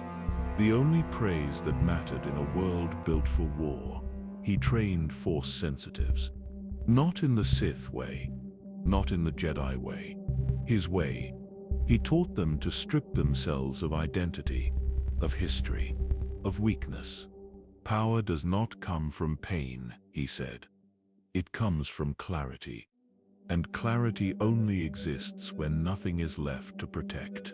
They trained in total darkness, fought without weapons, meditated beneath pressure chambers until their lungs bled. Many died. The ones who survived did not ask why. They understood. This was not a temple. It was not an academy. It was a crucible. And crucibles do not teach. They shape, or they destroy. Droids handled logistics. Non-Force personnel handled construction. But everything always returned to him. He approved every ship, tested every acolyte, oversaw every battle plan. He slept little, spoke less, and when he did speak, it was always the same truth. The galaxy does not need leaders. It needs to remember fear. Outside his stronghold, the galaxy spun on, unaware. The Sith believed he was hiding. The Republic believed he was dead, but Malgus was neither. He was waiting, watching, measuring the fracture lines across both orders, and calculating where to strike first. Because what he had built was not an army. It was not a rebellion. It was not even an empire. It was a reflection of what happens when a man is allowed to carry his truth into the void, and the void answers back. He once walked beside allies, Sith Lords who shared his battles, officers who carried out his orders, commanders who saluted without hesitation. But those days were gone, because an empire of one does not share breath, it consumes. And Malgus had learned that those who walk beside you eventually begin to think they can stand above you. He did not hunt them with rage. He hunted them with precision. The first was a former general, once loyal, once trusted. He began to question a deployment schedule. Too many troops moved, not enough justification. Malgus sent a reply. 3 words. Return, be silent. The general delayed, spoke to others, speculated, and vanished. No body, no records, no name spoken again. The others understood. The second was a Force wielder, strong, skilled, quick to impress. But power grows greedy, and greed demands space. She began to collect followers, taught them rituals, practiced old Sith techniques behind locked doors, claimed she did it for the cause, for Malgus. He entered her chamber in silence, watched as she bowed, and struck. His blade moved once. Her students watched her fall, and none of them spoke her name again. He did not leave the body. He left the lesson. In this empire, ambition was not the path. It was the warning. Old allies tried to find him. Some out of concern, some out of fear, some out of curiosity. He responded only once, by sending them the helmet of a Sith Lord who had once sworn loyalty, then disappeared after contacting Drummond Caius. They stopped reaching out. Malgus did not hate them. He had no hate left. What he had was resolve. Anyone who held on to the old ways was a liability. Anyone who doubted his course became a distraction. And distractions were the same as betrayal. One by one, he severed every former connection. Not all by death, some by silence. The bonds that had once held him to the Sith, to the Empire, to comrades, were gone. There was only function now, only use. A pilot who faltered under pressure was replaced. An officer who hesitated was reassigned to a minefield. And those who remained, they learned quickly. His empire did not reward questions, it rewarded results. Because Malgus no longer trusted anyone to carry his vision, he would carry it himself. The Council feared betrayal, the Jedi feared aggression. Malgus had moved beyond fear. He had become certainty, and certainty does not need allies. It only needs control. There was no coronation, no ceremony, no title to claim. Malgus never sat on a throne. He stood above battle maps, inside command chambers, before the minds he had broken and the weapons he had forged. He did not need a symbol to rule. He had become the symbol. His empire had no capital, no palace, no senate. It drifted, moved with him, hidden in hyperspace shadows, orbiting dead stars, folded between sensor ghosts. His followers called him Lord, some Master. None dared call him friend, because he had made himself untouchable, not to inspire awe, to protect what little remained inside him. Whatever was left of Veridoon had long since disappeared. Now there was only the mask, and the voice behind it, the voice that ordered strikes across forgotten sectors, the voice that crushed insurrection before it began, the voice that reminded everyone, what happens to those who hesitate? He never spoke of the Sith, never used the old language. He did not burn their books. He simply outgrew their relevance. They were part of a system, and Malgus had made war on systems. He no longer saw himself as a traitor. He had become something worse, a heretic with an army. His name was a curse in Drummond Caius, a warning in Jedi archives, a ghost among Outer Rim colonies. But in the dark, he was still searching, not for power, not for conquest, for proof that what he had done, everything he had built, was more than vengeance, that it meant something. But the silence never answered. The stars never gave him peace. He stood often at the edge of his command deck, watching black space stretch beyond the viewport. No one disturbed him when he did, because they knew he was not looking outward. He was looking for something inside, something that might never return. He had destroyed the Jedi Temple, broken the spine of the Republic, defied the Sith, built his own dominion, and still, the voice of Elena sometimes echoed through the quiet, not loud, just present. You need something. But he had already taken everything. So what was left? He did not know, and he would not stop to ask. The galaxy feared him, and that would have to be enough, because there was no one left to love him, and nothing left of him to love. He did not disappear. He withdrew into a place the galaxy had forgotten, a place even maps refused to name. The unknown regions, a scar across the edge of known space where hyperspace routes twisted into nothing, and signals died screaming in static. He went there not to hide, but to sharpen. Malgus had waged open war before. He had led fleets, burned cities, crushed Jedi beneath temple stones. But this war would be different. This war would leave no witnesses, only ruins. He moved with precision, a phantom wrapped in armor. He no longer asked who the enemy was. He struck at anyone who held power. Sith, Republic, smugglers, systems caught between loyalties. His war had no front lines, only ripples. Entire outposts would go dark. Supply convoys would vanish in hyperspace. Ships would drift into known space with no crew. Only the sound of his breathing recorded on loop. Rumors spread faster than facts. Malgus had a new fleet. Malgus had died and been reborn. Malgus had allied with something worse. None of it was true, and none of it mattered, because fear does not need truth. The Sith Empire tried to deny his survival, tried to scrub his name from records. They spoke of him as a footnote, a warning, a failed traitor. But their ships kept vanishing, and their outer colonies kept falling silent. The Republic called him a rogue element, a Sith offshoot, another ghost to be hunted and forgotten.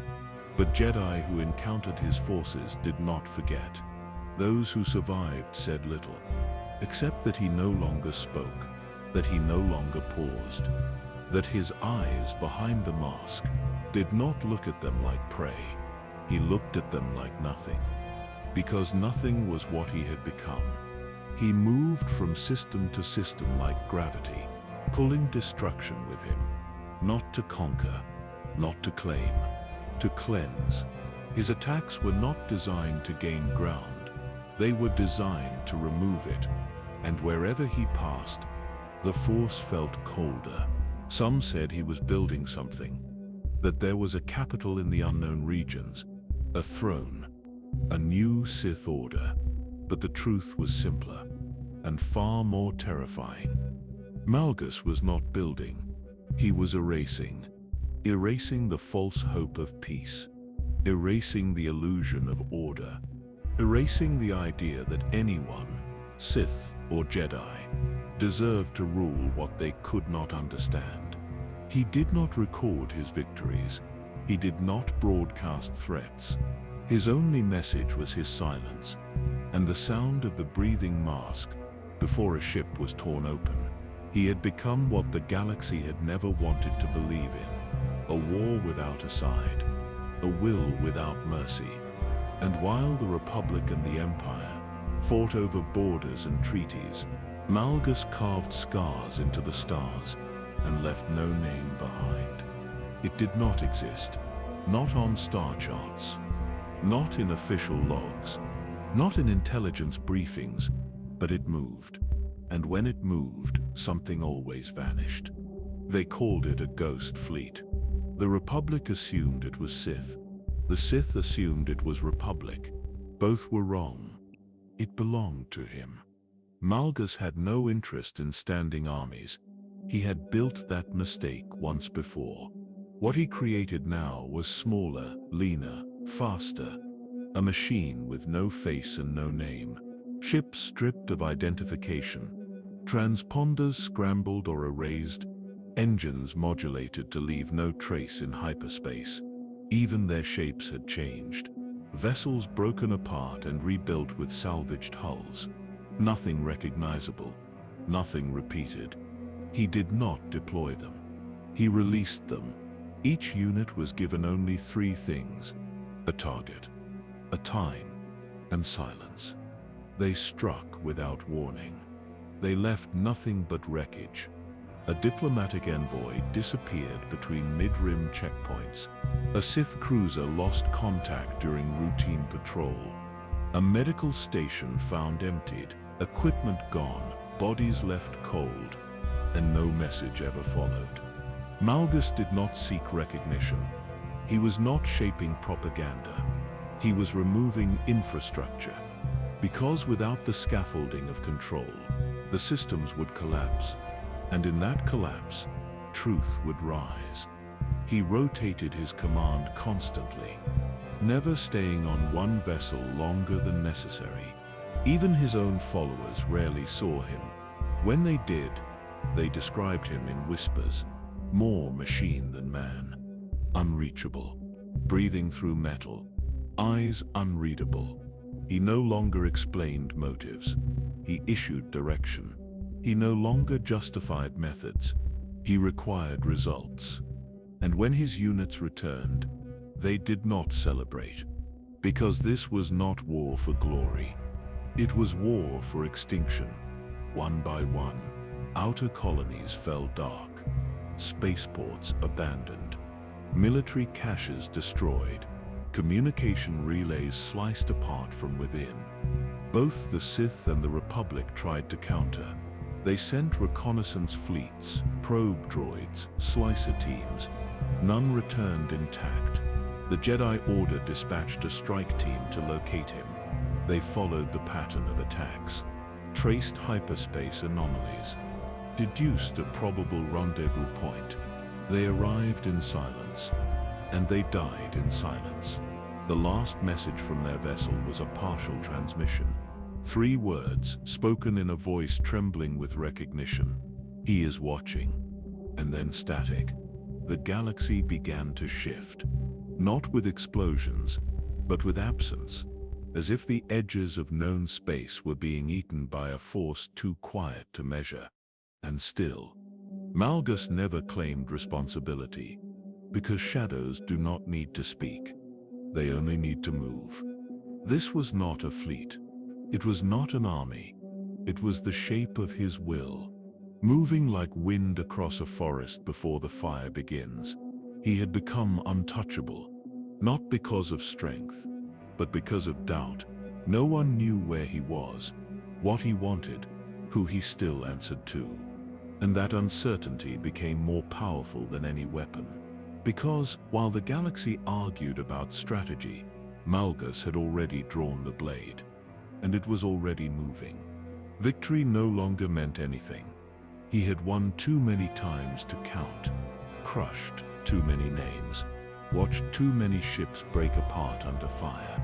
And yet, with every new silence left behind, he felt less, not stronger, not fulfilled, just less.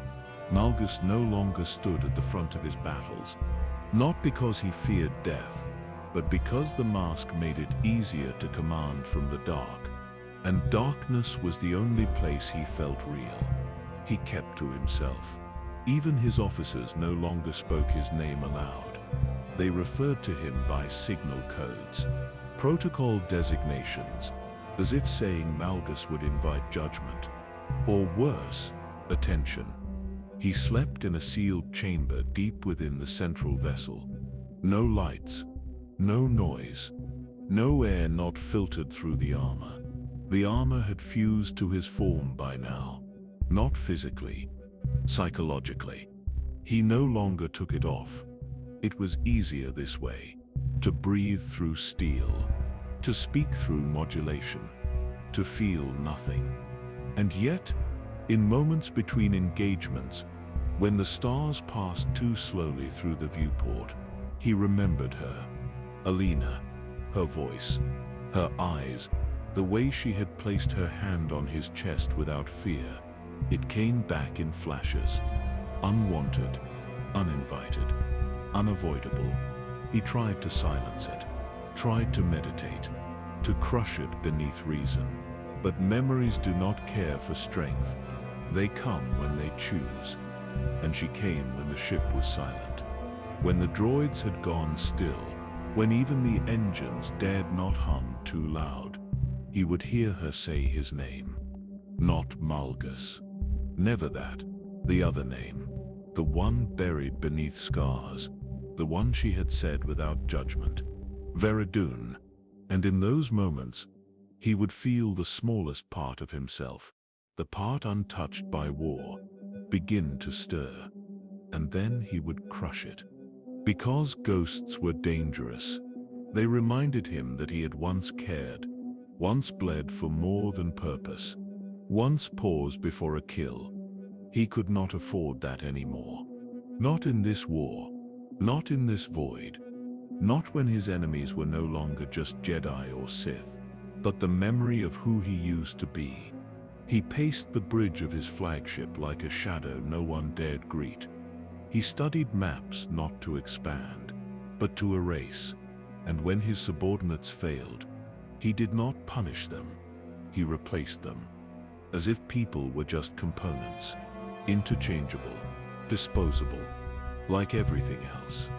He stopped using his own voice, issued commands through droids, encrypted signals, mechanical interfaces, because the sound of himself had become unfamiliar.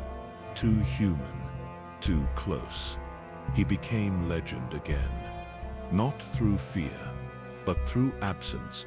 The galaxy could not kill what it could not find, could not reason with what it could not reach, could not understand what no longer understood itself. And in that isolation, he became cold, not as a tactic, as a state of being, because Darth Malgus had reached the point where even victory tasted like dust. The body gave first. He had broken it on too many battlefields, crushed bones in duels that should have killed him, taken wounds that no armor could deflect, and each time he refused rest, refused healing. Pain was a distraction. He had no time for distractions.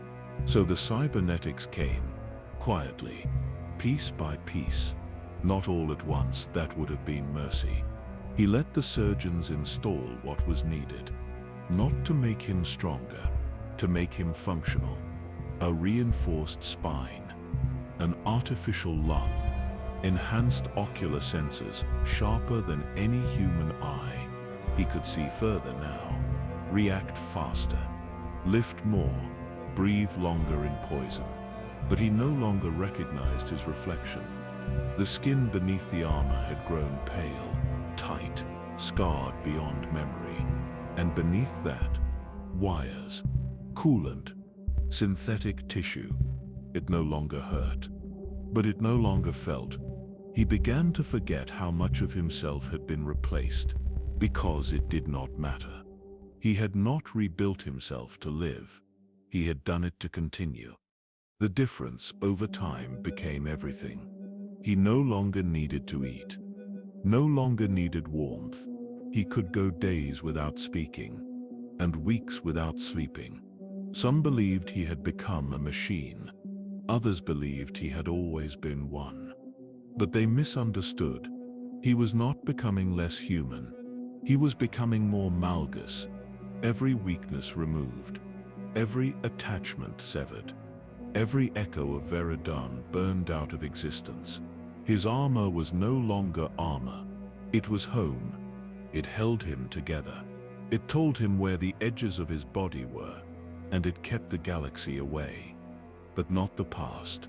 That came anyway. Drifting through memory like smoke, he would see her face sometimes, in the reflection of a control panel, in the edge of a transmission feed, in the silence before an ambush. Elena, not as a ghost, but as a reminder of what he had chosen, of what he had destroyed, of what no amount of metal could replace. He did not flinch. He did not speak her name. He simply breathed. The respirator clicked softly inside the mask. The sound that followed him into every chamber, every war zone, every dream. It was the only sound he trusted. He stood once at the edge of a scorched world, one of many his fleet had stripped bare. The wind howled through the ruins, and he stood there, unmoving, until the sensors told him it was time to leave. He turned to go, but in the ash beneath his boots, he saw a single footprint, not his own. Small, bare, a child's. He stared at it for longer than he should have, and then he walked on. He did not cover it. He did not destroy it. He simply let it remain, like something he no longer had the strength to erase. They had called him a traitor, but he did not betray the Sith. He betrayed the lie. The Sith Empire was not built on strength. It was built on obedience, hierarchy, chains disguised as order. Malgus had cut those chains, with fire, with blood, with silence. Now he moved alone. There were no banners, no ranks, no speeches, only action. He struck worlds they thought untouchable. Supply lines vanished. Sith Lords were found dead in their own chambers. Entire outposts disappeared, their garrisons left unburied in the dust. And he left nothing behind. No messages, no symbols, no warnings. The Empire began to whisper. Then it began to fear. He had become something else. Not a warrior, not a general. A shadow that could not be predicted. A wound that refused to close. But for Malgus, this was not revenge. It was correction. He believed the Empire had forgotten its own doctrine. Power through passion. Victory through strength. Yet they had chosen peace with the Republic. Chosen treaties. Chosen diplomacy. They had grown fat, comfortable, corrupt. Malgus would tear them down. Not to rule them, to cleanse them. At first he thought others might join him. Those who whispered of purity, those who hated the Dark Council, but they came with agendas, with politics, with ambition. So he turned them away, one by one, until only the loyal remained. Not loyal to him, loyal to the truth he carried. They followed his lead, not because they admired him, but because they believed what he believed. That weakness must be destroyed. Even when that weakness wore Sith robes, his fleet hid in the void between systems, moving constantly, attacking rarely, always watching. He no longer sought glory, only collapse. Each raid, each skirmish, was a message written in flame, but he never spoke. He never broadcasted. Let them guess his motives. Let them fear his silence. Still, as the months passed, something began to change. The fire that once burned in his chest began to cool. The fury that once guided his hand began to feel distant. Not gone, but dulled. He won every engagement, but the victories began to feel the same. And each time he looked at what was left behind, charred structures, silent corpses, his reflection in the visor of a fallen Sith, he felt something he could not name. Not regret, not sorrow, just weight. It pressed down on him slowly. Not enough to stop him, just enough to make him wonder how much further he had to go, before there was no one left to remember what he was fighting for. They did not send soldiers first. They sent shadows, assassins, hands of the Dark Council, creatures trained to kill quietly without leaving their own names behind. Some were Sith, some were mercenaries, some were things in between, bred for a single task: to erase him. They came at night when his ships were dark and his crew slept in shifts. They slipped through airlocks, gliding like whispers. They set charges in silent corridors. They poisoned ventilation systems. But Malgus had built his fleet for war, not comfort. And war always watches. The first assassins died without a sound. cut apart in zero gravity, their blood scattering like red stars against black metal. The second wave came stronger. A pair of twin Sith, moving like mirrors, blades flashing in the dark.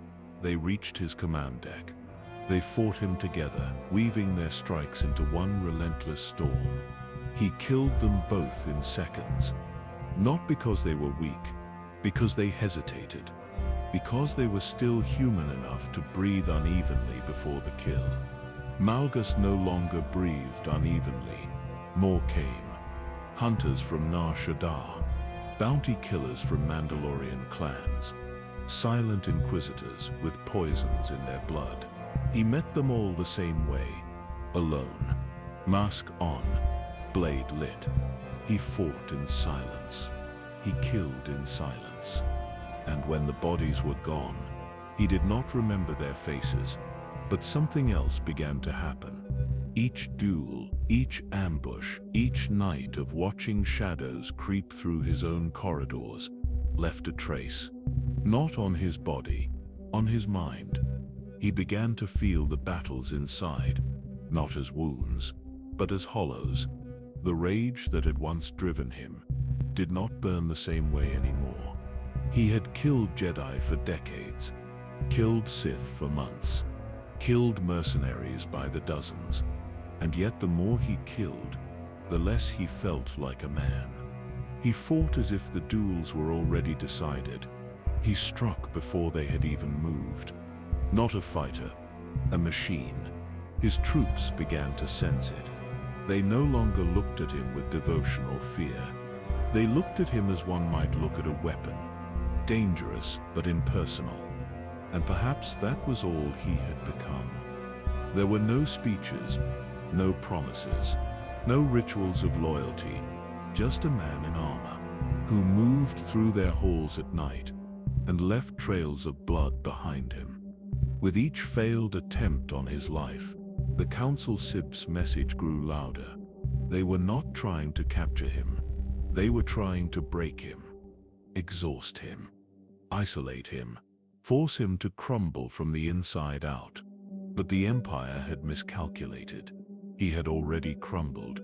What remained was not the boy from Dromund Kaas, not the Sith Lord from the temple, not the lover who had once knelt beside a dying Twi'lek. What remained was a thing that did not stop. It did not matter how many came. It did not matter how many died. Malgus would keep moving. Not because he had a plan, but because he had nothing left but motion. And that motion was the only proof that something still lived inside the armor. She did not come like the others. There was no stealth ship, no hidden blade, no poison in the air. She came openly, inquisitorial robes dark as space, her presence heavy in the Force. No deception, no mask, no fear.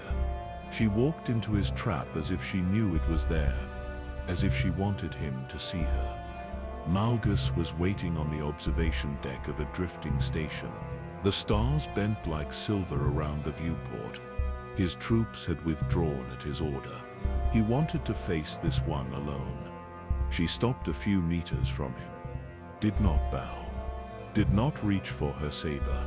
She spoke first. Veridun. The name slipped through the chamber like a blade of ice. No one had said it in years. No one dared. He said nothing. But something behind the mask shifted. "Do you remember?" she asked. "The boy on Dromund Kaas. The one who beat a slave until she could no longer stand. The one the Empire took because it saw what he was." Her voice was calm, not taunting, not accusing, reciting. "You killed her because you could. And you loved another because you thought it would make you whole. You killed her too, because you could not bear to let anyone else take her.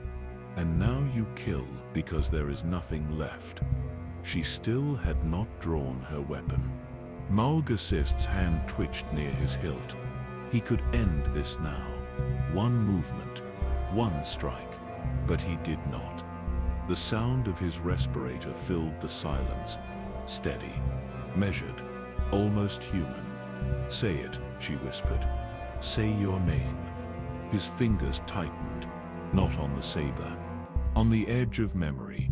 Elena Sep's eyes, her hand on his chest, her whisper. "Veradun." It flickered and died. He ignited his blade. The red light spilled across the dark floor. She did the same. Blue flared against crimson. They moved, not like assassins, like two truths colliding. She fought with precision, fast, controlled. She was not trying to kill him quickly. She was trying to reach him. Her strikes mirrored his past. The temple halls, the training grounds, moments of a life he had buried. Each clash of sabers rang louder than it should, like echoes of another time. She whispered between strikes. "You can stop. You do not have to be this. You are still." Her blade missed. His did not. The duel ended in one blow. She fell to her knees, clutching the wound. Her saber rolled across the floor. He stood above her, mask glaring down. She raised her head, blood at the corner of her mouth, and said it once more. "Veradun." For a moment, his blade did not move. The mask hissed, breath in, breath out. Then the saber fell, and so did she. Silence returned. He stared at her body for a long time. He did not know her name. He did not want to. But she had known his, and she had spoken it. Like a wound reopened, he turned away. The stars beyond the viewport did not change. They burned on, cold and distant. He left the chamber without looking back, because to look back was to admit something had touched him. And Malgus could not be touched. Not anymore. The hunt did not stop after her. It intensified. The Dark Council had grown tired of their ghost. They no longer wanted rumors. They wanted an ending. And so they sent more than blades. They sent minds, strategists, double agents, betrayals crafted with patience, not speed. Malgus had always fought enemies he could see. Ships, sabers, soldiers. But now the war turned inward, subtle, silent. Orders failed to reach him. Supplies arrived late. Whole sectors went dark just before his fleet arrived. His followers began to thin. Some disappeared. Some defected. Some simply did not wake from their bunks. He killed the traitors he could find, but he could not fight what he could not touch. It was not an ambush. It was erosion, a slow removal of everything that had made his war possible. The first blow came from within his own command, a captain he had raised from nothing, a man who had once sworn to fight for his vision. He lured Malgus into an isolated system with the promise of a hidden Republic cache. Malgus arrived to find a trap, an interdiction field stretching across the void, gravity wells locking his fleet in place, dozens of cloaked cruisers decloaking all at once, Sith assassins, Imperial shock troops, bounty hunters in Mandalorian armor. Not a strike, an execution. His ships fought hard, but they had been bled for months. Fuel low, ammunition thin, crew exhausted. He led the counterattack personally, boarded 2 enemy cruisers himself, cut through ranks like a storm. But it was not enough. They were not there to kill him. They were there to cage him. Stun charges laced the corridors. Mural disruptors hidden in walls. Droids programmed not to fight, but to entangle. For the first time in decades, Malgus felt the edge of fatigue as more than a dull ache. His blade cut slower. His body moved heavier. The weight of his armor pulled at him like gravity. He had killed the one who had called him Veradun, and since that moment, he had felt the hollows inside grow deeper. Now the hollows became cracks. He fought through them. But each step forward was a step taken by something that no longer cared if it reached the other side. A sonic charge detonated at his feet. The deck split. He fell, armor ringing against metal. Droids surged over him. Injectors pierced his suit. His muscles locked. He roared once.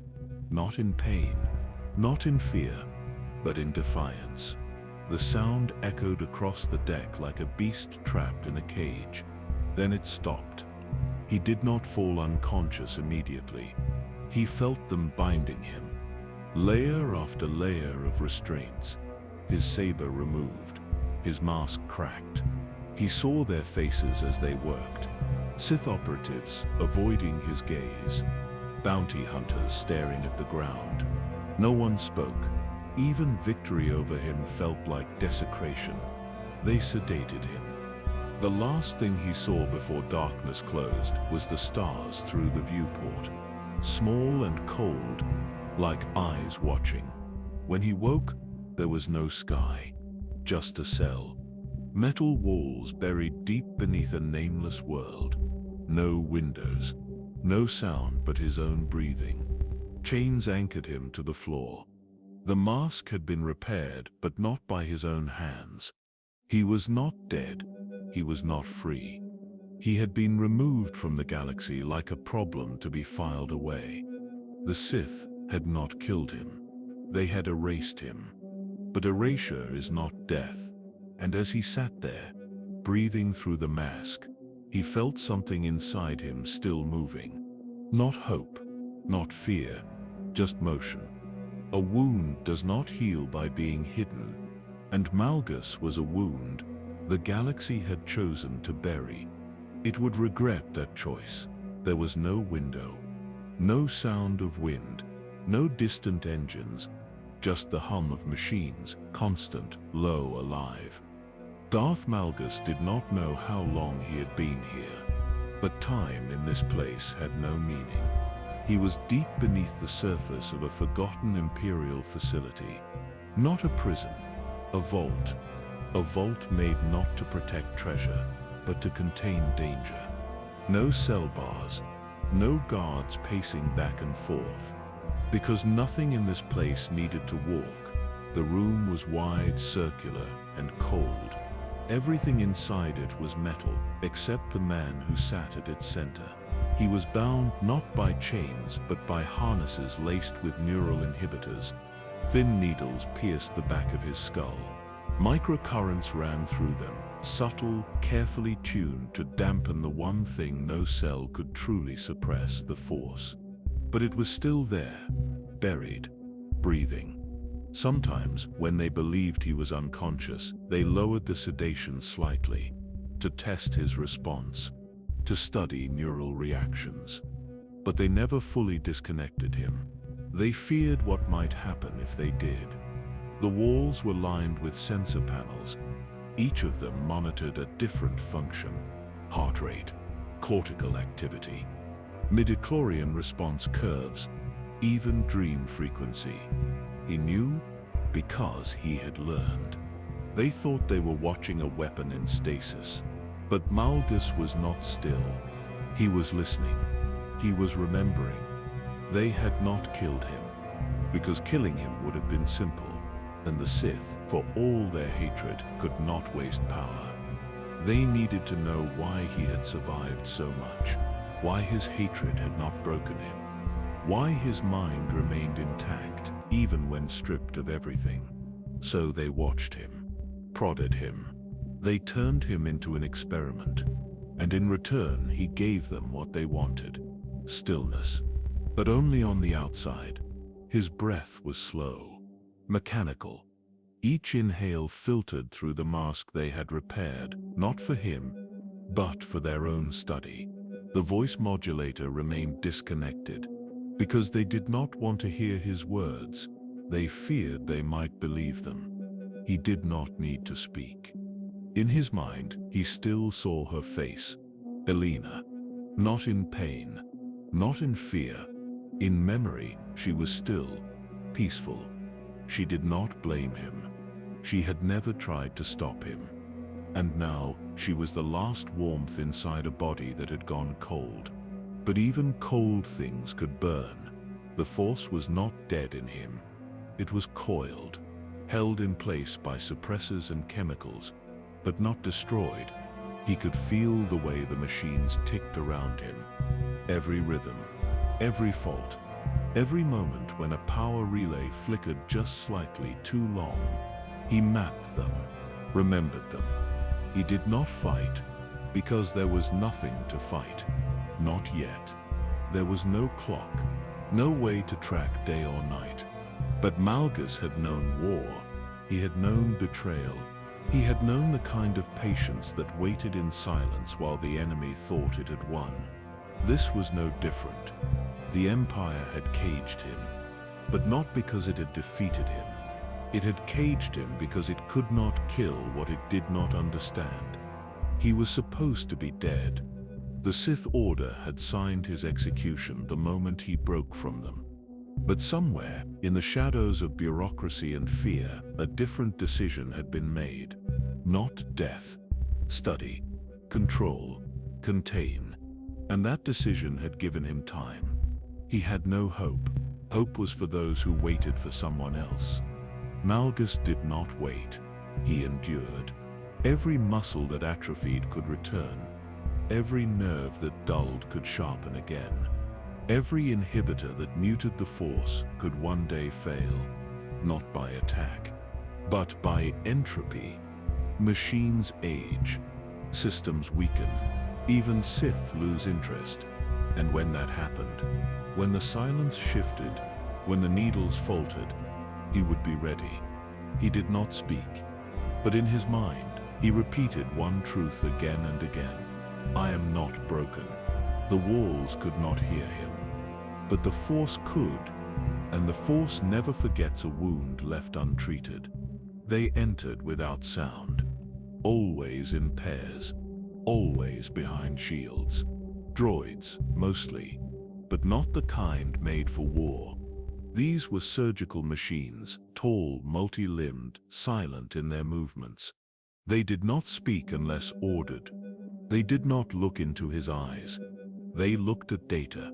They looked at readings, and they looked at what he could still survive. Each visit began the same way. Sedation lowered by 3%. Neural bands tightened. Pulses recalibrated to mask physical pain, but preserve cognitive response. They wanted him awake, but not fully. Just enough. A human voice would follow. Usually male, sometimes female, but always distant. Begin cycle 41. Observe cortical flare. Do not breach subcranial probe depth. Their words meant nothing to him. But their fear, that was always clear. They thought their voices were hidden behind transparent steel. But the Force carried truth through every wall. They were not here to cure him. They were not even here to destroy him. They were here to understand him. And that, above all, made them dangerous. Because curiosity, when mixed with fear, becomes something cruel. The experiments were quiet, but never gentle. They explored old wounds, removed parts of his armor, and grafted synthetic regulators in its place. They replaced muscle fibers with bioreactive mesh. He felt none of it during the operations, but he remembered all of it afterward. They did not ask permission. They did not seek consent. He was not a subject. He was an object. To them, Darth Malgus was a living fossil, a sample from a failed doctrine, a relic of power that the Sith no longer trusted. They wanted to know why he had not died, why his lungs, shattered long ago, still fed him breath through broken machines, why his will had not collapsed. He gave them nothing, no reaction, no resistance. But inside, he watched them, studied the rhythm of their visits, counted how many seconds passed between sedative drip and cranial scan, tracked which droids carried electroplasmic needles and which ones only scanned. Patterns. patterns were everything. One technician had a weak knee. She shifted her weight every 12 minutes. Another always tapped the console twice before engaging his commands. Malgus remembered all of it, because memory was all he had left. They removed parts of his original breathing mask once, examined the shattered plates, analyzed the edges melted during the sacking of Coruscant. The mask had become more than life support. It was identity. They did not understand that.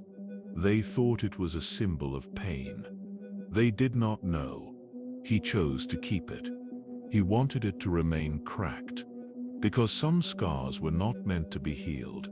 Some were meant to remind. He had loved once and destroyed it. He had served once and was betrayed. Now they sought to turn him into something else. A lesson, a specimen.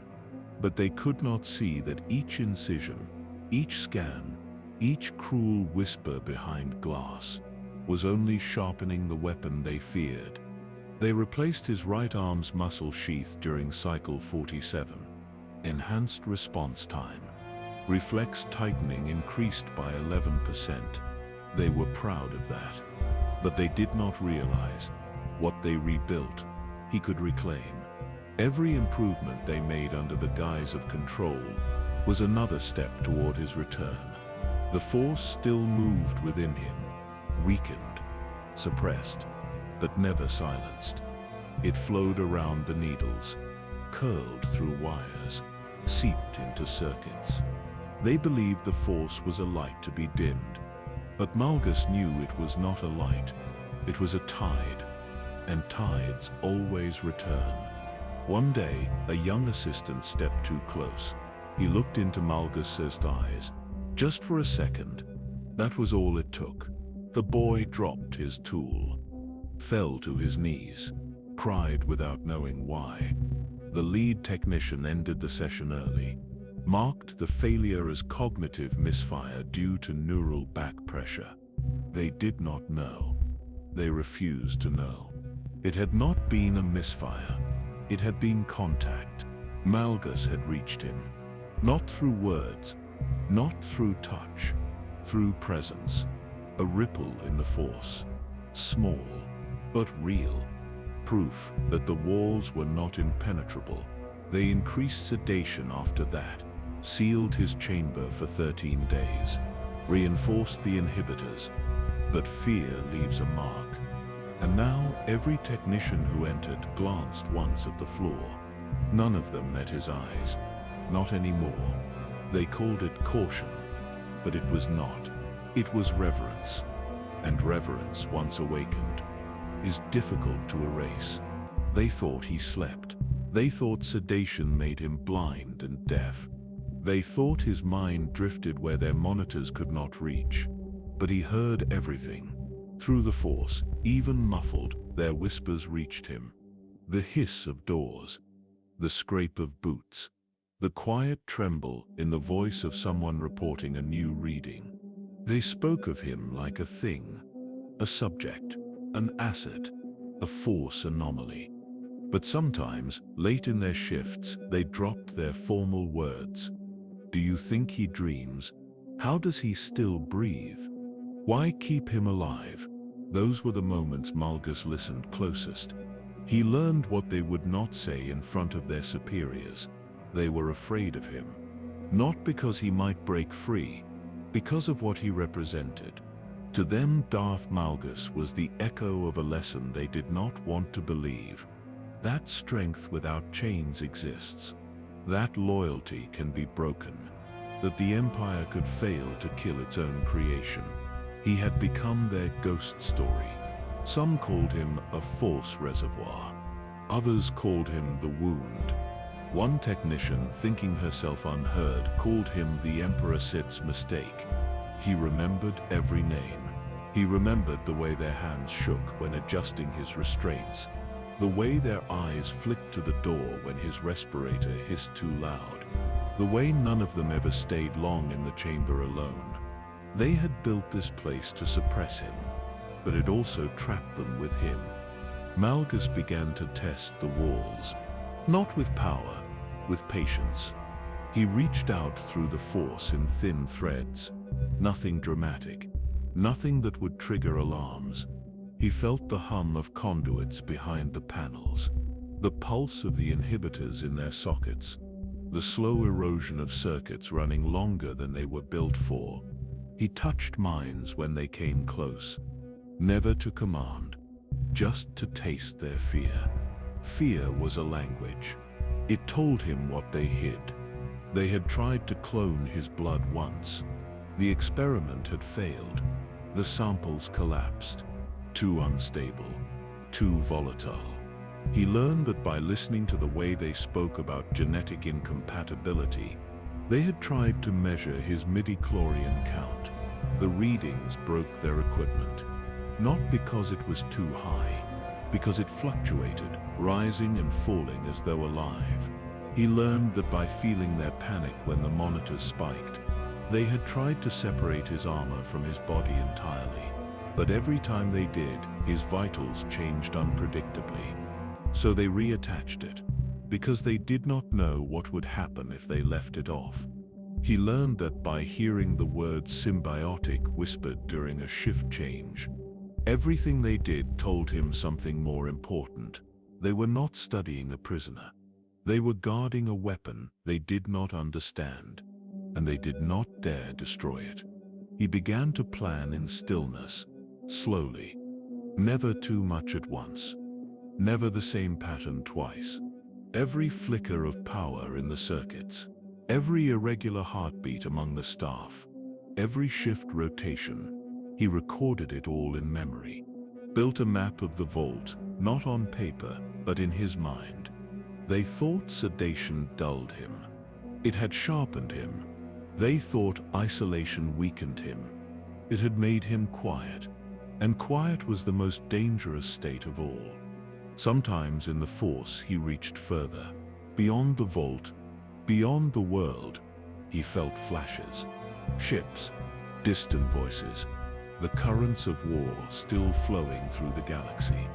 He sensed the Republic rebuilding. He sensed the Jedi gathering. He sensed the Empire still rotting. He even sensed whispers of his name. Not Malgus, the other one, Veredan. He felt it like an echo, a memory of a life burned away. But the memory did not weaken him. It told him who he was. Not a prisoner, not an experiment, a force waiting in silence. The scientists feared his power, but what they feared more was his patience. Because power can be measured, patience cannot. And patience inside the Force can become something else entirely. A storm, a tide, a return. There was no clock in his chamber, no light to mark day from night, no sound but the slow rhythm of his own breath drawn through a mask he had not removed in years. Time meant nothing here, but the Force kept count. Every heartbeat, every shift in energy, every movement behind the walls, and within that silence, something ancient stirred. It did not begin with rage. Malgus had burned through that long ago. It did not begin with pain. He had made peace with agony. It began with clarity, a stillness so complete, so vast, it stopped being silence and became awareness. He stopped seeing himself as they saw him, as Darth Malgus, as traitor, as failed Sith. He began to see himself through the Force itself, not as a tool, not as a title, but as something else, a presence. The restraints held his limbs, the monitors traced his vitals, the inhibitors pulsed around his spine and skull, but none of those reached the part of him that mattered. The part that could not be broken, could not be rebuilt. The will, his will was the one thing they could not chain. And now, it began to reshape the Force around him. Not in sharp bursts or open defiance, but in subtle distortions, a coldness in the air that had no source, A flicker in a security feed that engineers could not explain. A droid technician found unresponsive after staring too long into his visor. The staff rotated more often. New faces replaced old ones. They spoke less. He noticed. He felt the way their trust in the cage was fading. They began to speak of relocation, of dismantling the chamber, of transfer. He felt the decision before it was spoken. Someone above them had grown tired of the risk, tired of waiting for results, tired of fearing what might happen if he ever moved again. They would shut the program down, dispose of the body, erase the records. But it was already too late. Malgus had already moved. Not his limbs. Not yet. But the Force around him had begun to resist the machines, not with violence, with disobedience. The inhibitors misfired. The neural blockers desynced. A power relay ruptured in silence. No alarm, no signal. They called it a glitch, a minor fluctuation. But it was not. It was his warning. The storm had begun. Still inside, still unmoving, he reached deeper, past wires, past metal, into the thin places. Where the Force bled through the veil, he saw flashes, not visions, truths. A republic in fear, a new war brewing in secret. The Sith fracturing, chasing power they no longer understood. He saw a galaxy looking for order, and finding only shadows.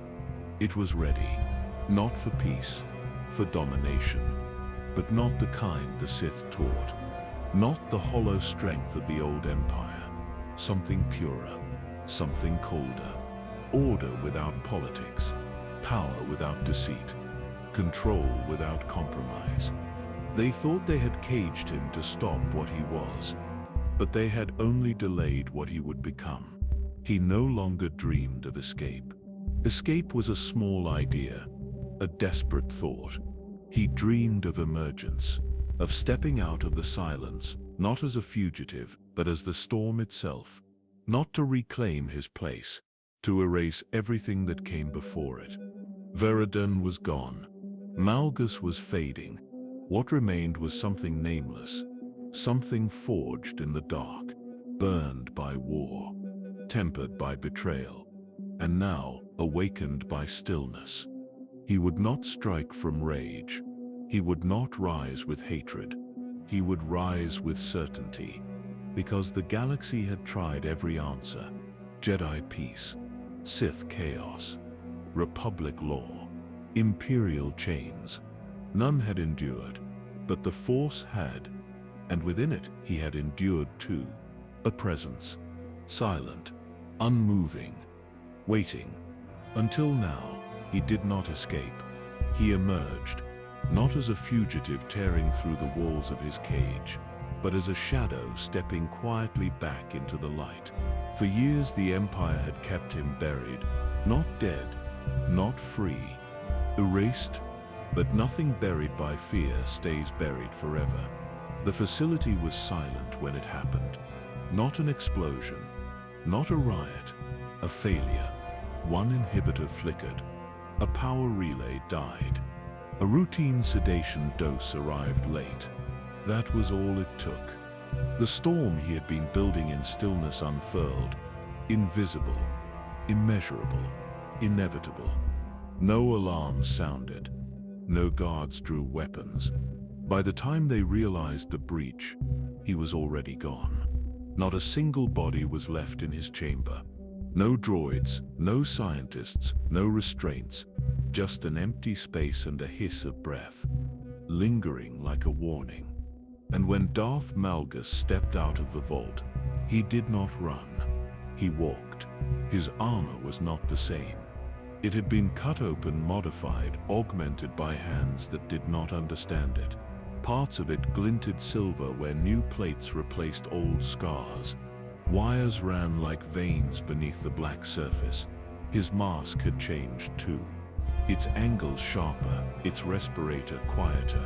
the face of a predator redesigned by prey, but the eyes behind it, still the same. Cold, unblinking. He moved through the corridors like a phantom. Cameras died as he passed. Doors opened without command. No one stopped him. No one could. He left the facility the same way he had entered it years ago, silent. No transmissions followed. No claims of victory. No declarations of war.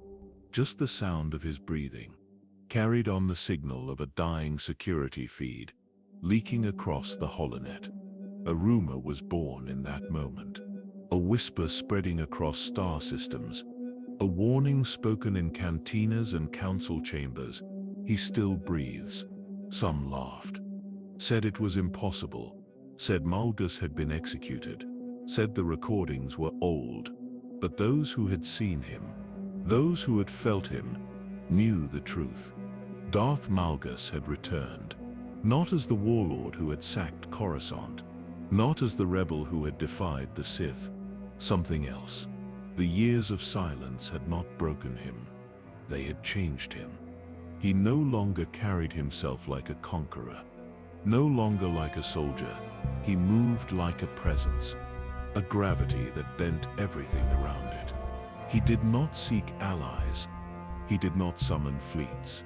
He did not claim territory. He simply walked back into the galaxy.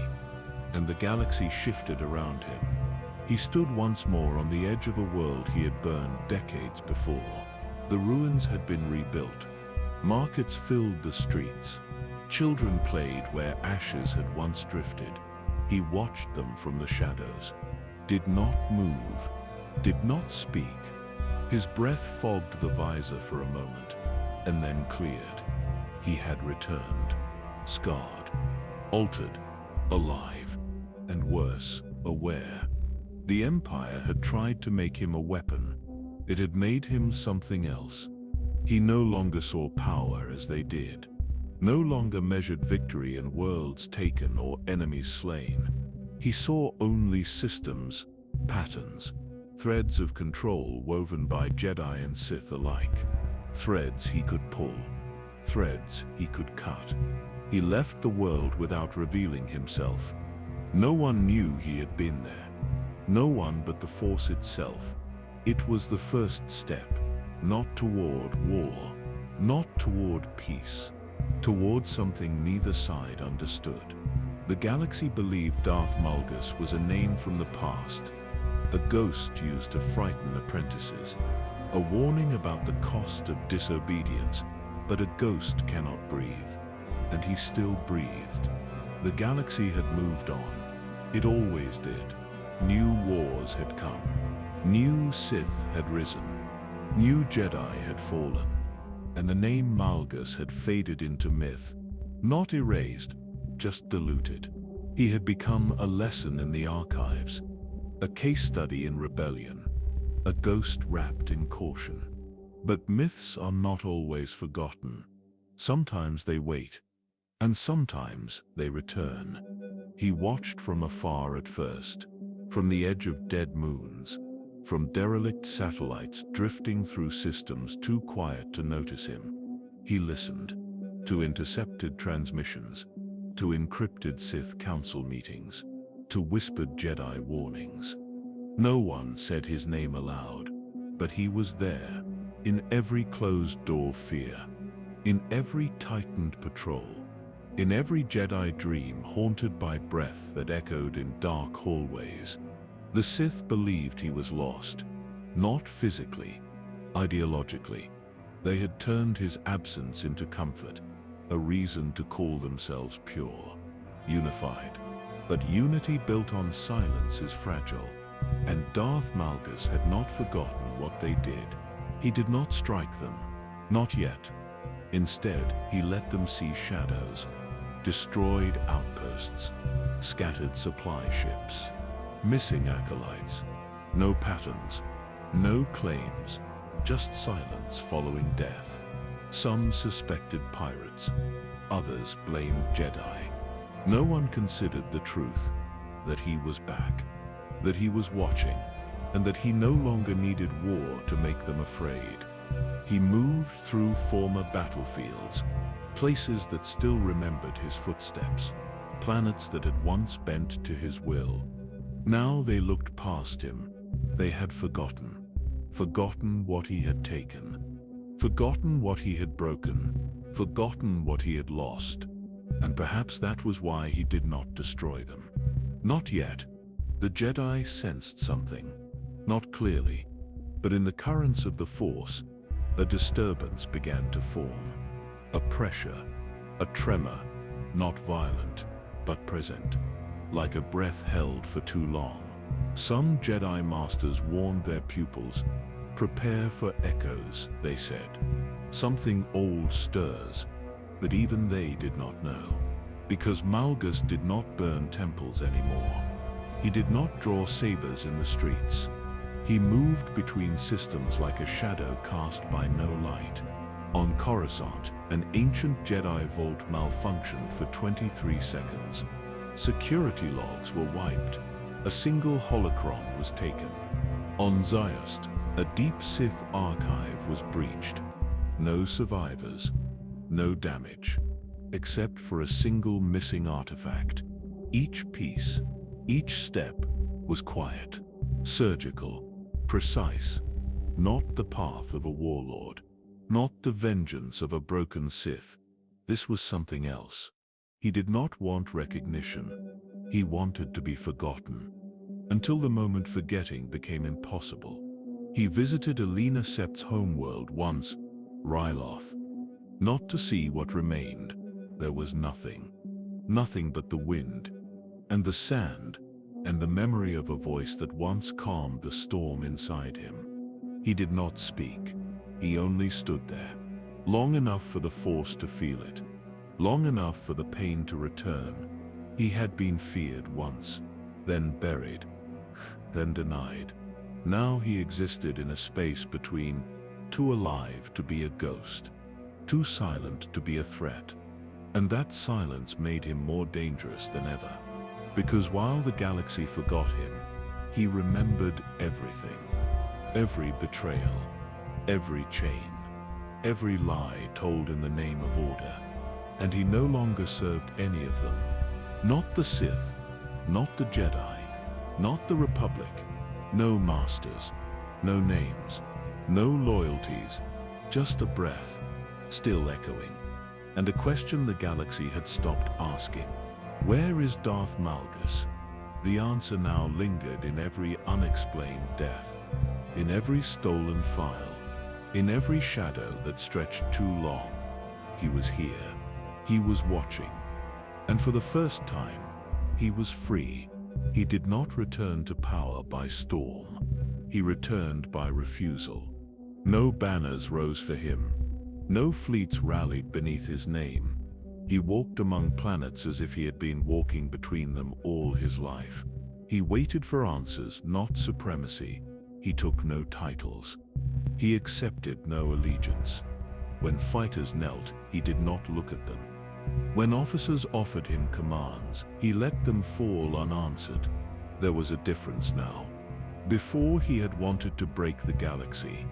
Now he wanted to see what held it together. He moved quietly to worlds that kept old secrets. Ancient star charts, battered holocrons, maps that had been folded and locked away because their truths were dangerous. He visited archives the Sith had abandoned, halls where the dust still remembered wars older than the Republic. He watched the librarians from the shadows, letting their routines reveal what governments did not list. He took nothing that would be missed in a day. He took what could not be replaced. Not for value, for sense. The pieces he collected were not trophies. They were questions, fragments of doctrine, contradictions in treaties. Hidden clauses in the Treaty of Coruscant that showed where the Empire had already chosen compromise over conquest. Records of Jedi evacuations that proved the Order had not always been as noble as its stories said. He read them the way a surgeon reads a body, slow, patient, looking for the part that failed. He was not searching for revenge anymore. He was searching for truth. What had the Sith and the Jedi both become? When had order turned into ritual, and ritual into cowardice? He visited wastelands where war had left scars and asked no one for directions. He stood on bridges that had once held marching lines and watched the people cross without noticing the stones had been paid for in blood. He watched children play where ideologies had been shouted. He watched merchants barter where treaties had been signed. People moved past him. They did not see the man in the mask. They saw a traveler, a relic, a warning. He did not speak. He listened. To conversations about taxes and trade routes, to arguments about rebuilds and reparations, to the quiet ways families planned their days. From these small things, patterns emerged. How power passed hands, where money flowed, which governors hid secrets behind public works. He followed those patterns not to destroy them at once. He unfolded them slowly. A string pulled here. A ledger opened there, names revealed. Sometimes he spared the people who served those names. They were not his enemy. He needed them to continue to exist. He needed witnesses. He talked to one man once, an old slicer in a port city that traded with both Republic and Imperial merchants. The man knew only the language of credits and routes, not loyalty. He spoke of shipments that vanished before arriving, of ledgers altered by hands that never left their chairs, of a map of safe passages that had holes punched through it. Malgus listened. He did not ask for allegiance. He only asked for memory. The slicer gave him an old data chip. No guards, no award, just the chip pressed into his hand. When he left the city, he did not take the usual route. He traced the chipped map, found the places where ships disappeared, found a ring of ghost systems that did not make official lists. He walked into that ring and found more than supply lines. He found a network, webs of influence that linked the Senate, a few corrupt Sith houses, and merchant guilds that profited from instability. It was not a conquest plan. It was the vascular system of the galaxy. The arteries that fed politics and war. He did not cut them. Not yet. He learned them.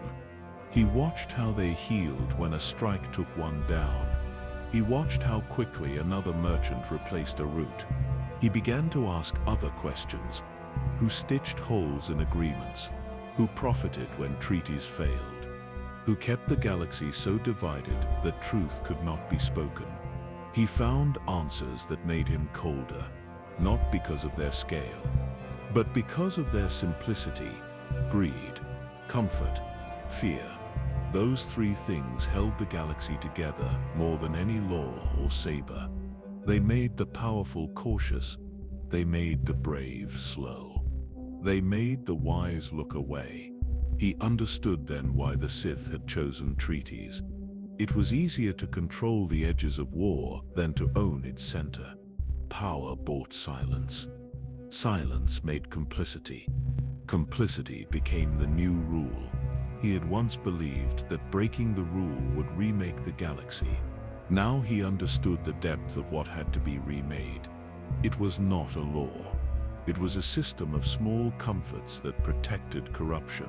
Malgus did not promise to end that system with fire. He knew the galaxy had too many mouths to choke. He knew burning would only replace one corrupt order with another. Instead, he walked through the system like a surgeon, removing small parts, testing their reactions, watching which organs failed when a thread was cut. Sometimes he sabotaged a shipment. Sometimes he left a ledger with altered digits in a government office. Sometimes he spoke a word in the ear of a merchant and watched the merchant rewrite a route that had always led to war. He had followers at this point, not armies. A handful of people who believed he was more useful alive than dead. They were not soldiers. They were collectors, fixers, former acolytes who were tired of oath-bound minds. They fed him information. They did not worship him. They did not fear him the way a soldier fears a commander. They respected him because he did not ask them to do what he would not do himself. There were moments when he could have taken more. Worlds left open to conquest. Armies that could have bowed. But he refused. He refused because he had seen what conquest did to a man. It hollowed him. It took Elena from him. It sealed him in a vault. He had no intention of repeating that pattern. So he walked without crowning himself. He cut threads in public records. He exposed a minor corruption scandal that toppled a governor. He leaked evidence that a merchant had bribed a counselor, not to rule them, but to watch how the galaxy healed. And every time the galaxy tried to mend a wound with gossip and quiet rearrangement, he learned more. How the powerful swapped favors, how laws bent to convenience, how the idea of justice could be sold to the highest bidder. He expected the Jedi or the Sith to notice. He expected them to strike quickly, to crush him, to make an example. They did not. They were slower. They were mired in their rituals, their hierarchies, their need to be seen as moral. They debated him in councils, issued cautious orders, sent emissaries that were intercepted and quietly removed. He did not fear them. He pitied them. They had forgotten the simple mathematics of power. They had confused ritual with strength. They had mistaken lawmaking for victory. What he sought now was not to conquer. It was to clear the space in which true power could be seen again. He wanted the galaxy to be raw enough that choices would matter. He wanted truth, not for the sake of truth alone, but because a truth that men avoided had become the greatest weapon of all. At night he thought of Elena.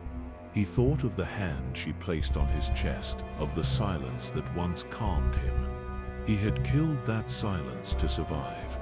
Now he preserved it in memory, not in action. He was no master.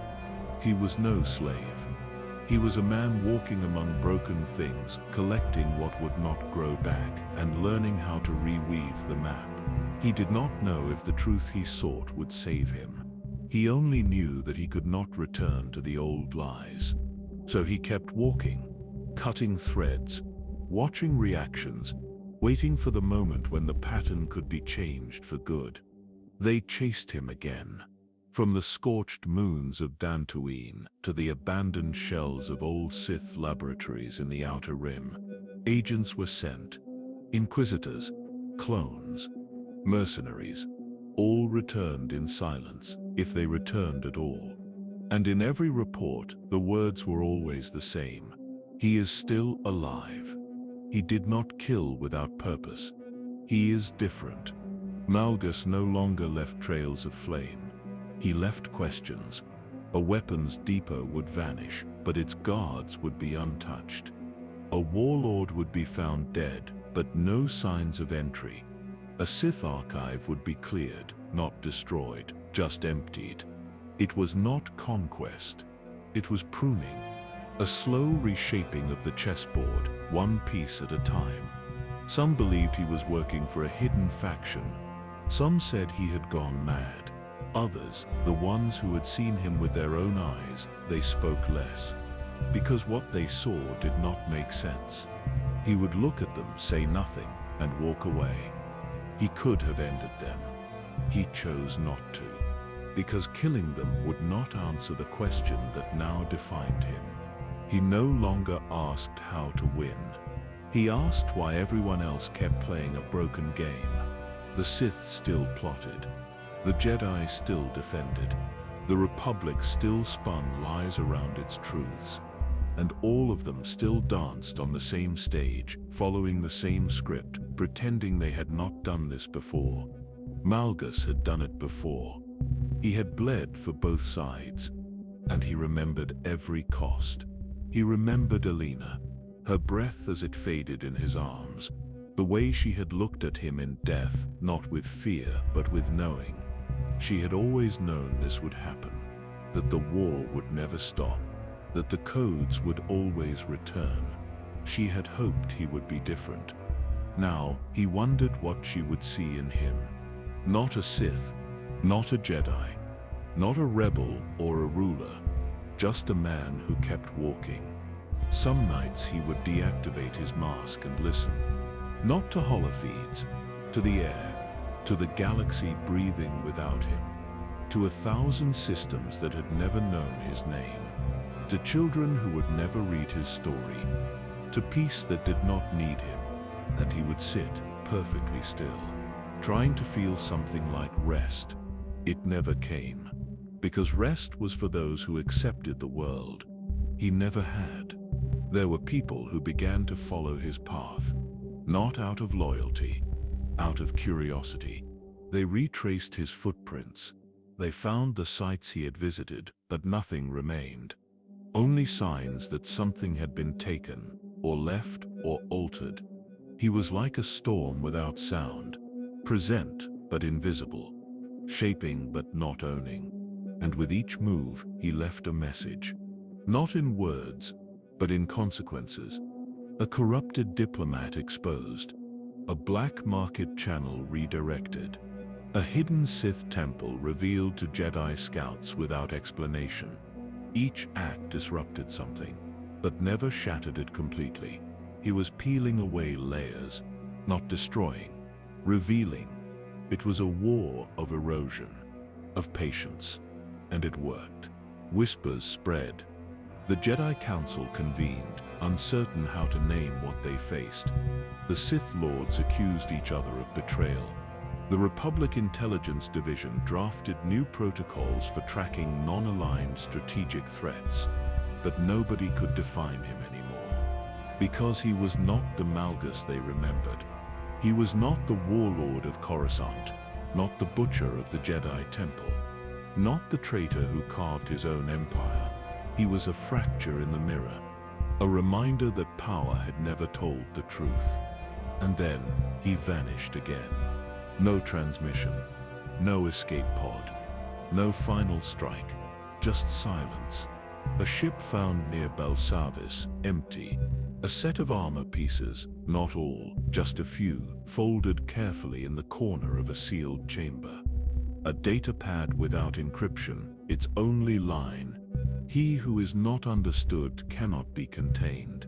They searched, they scanned, they speculated. But they never found him, because he did not want to be found. Not yet, because his question was not answered. What does he want? Power? Revenge? Redemption? No. Those were the questions of people still trapped in their wars. What he wanted now was more dangerous. He wanted clarity. He wanted to see the truth that lay behind all their systems. And when he found it, the galaxy would feel it, because Malgus did not return to finish what he started. He returned to start something none of them could name. And somewhere in some hidden place beyond signal range, his breath still echoes. Slow, measured, alive. He still breathes, and he is not done.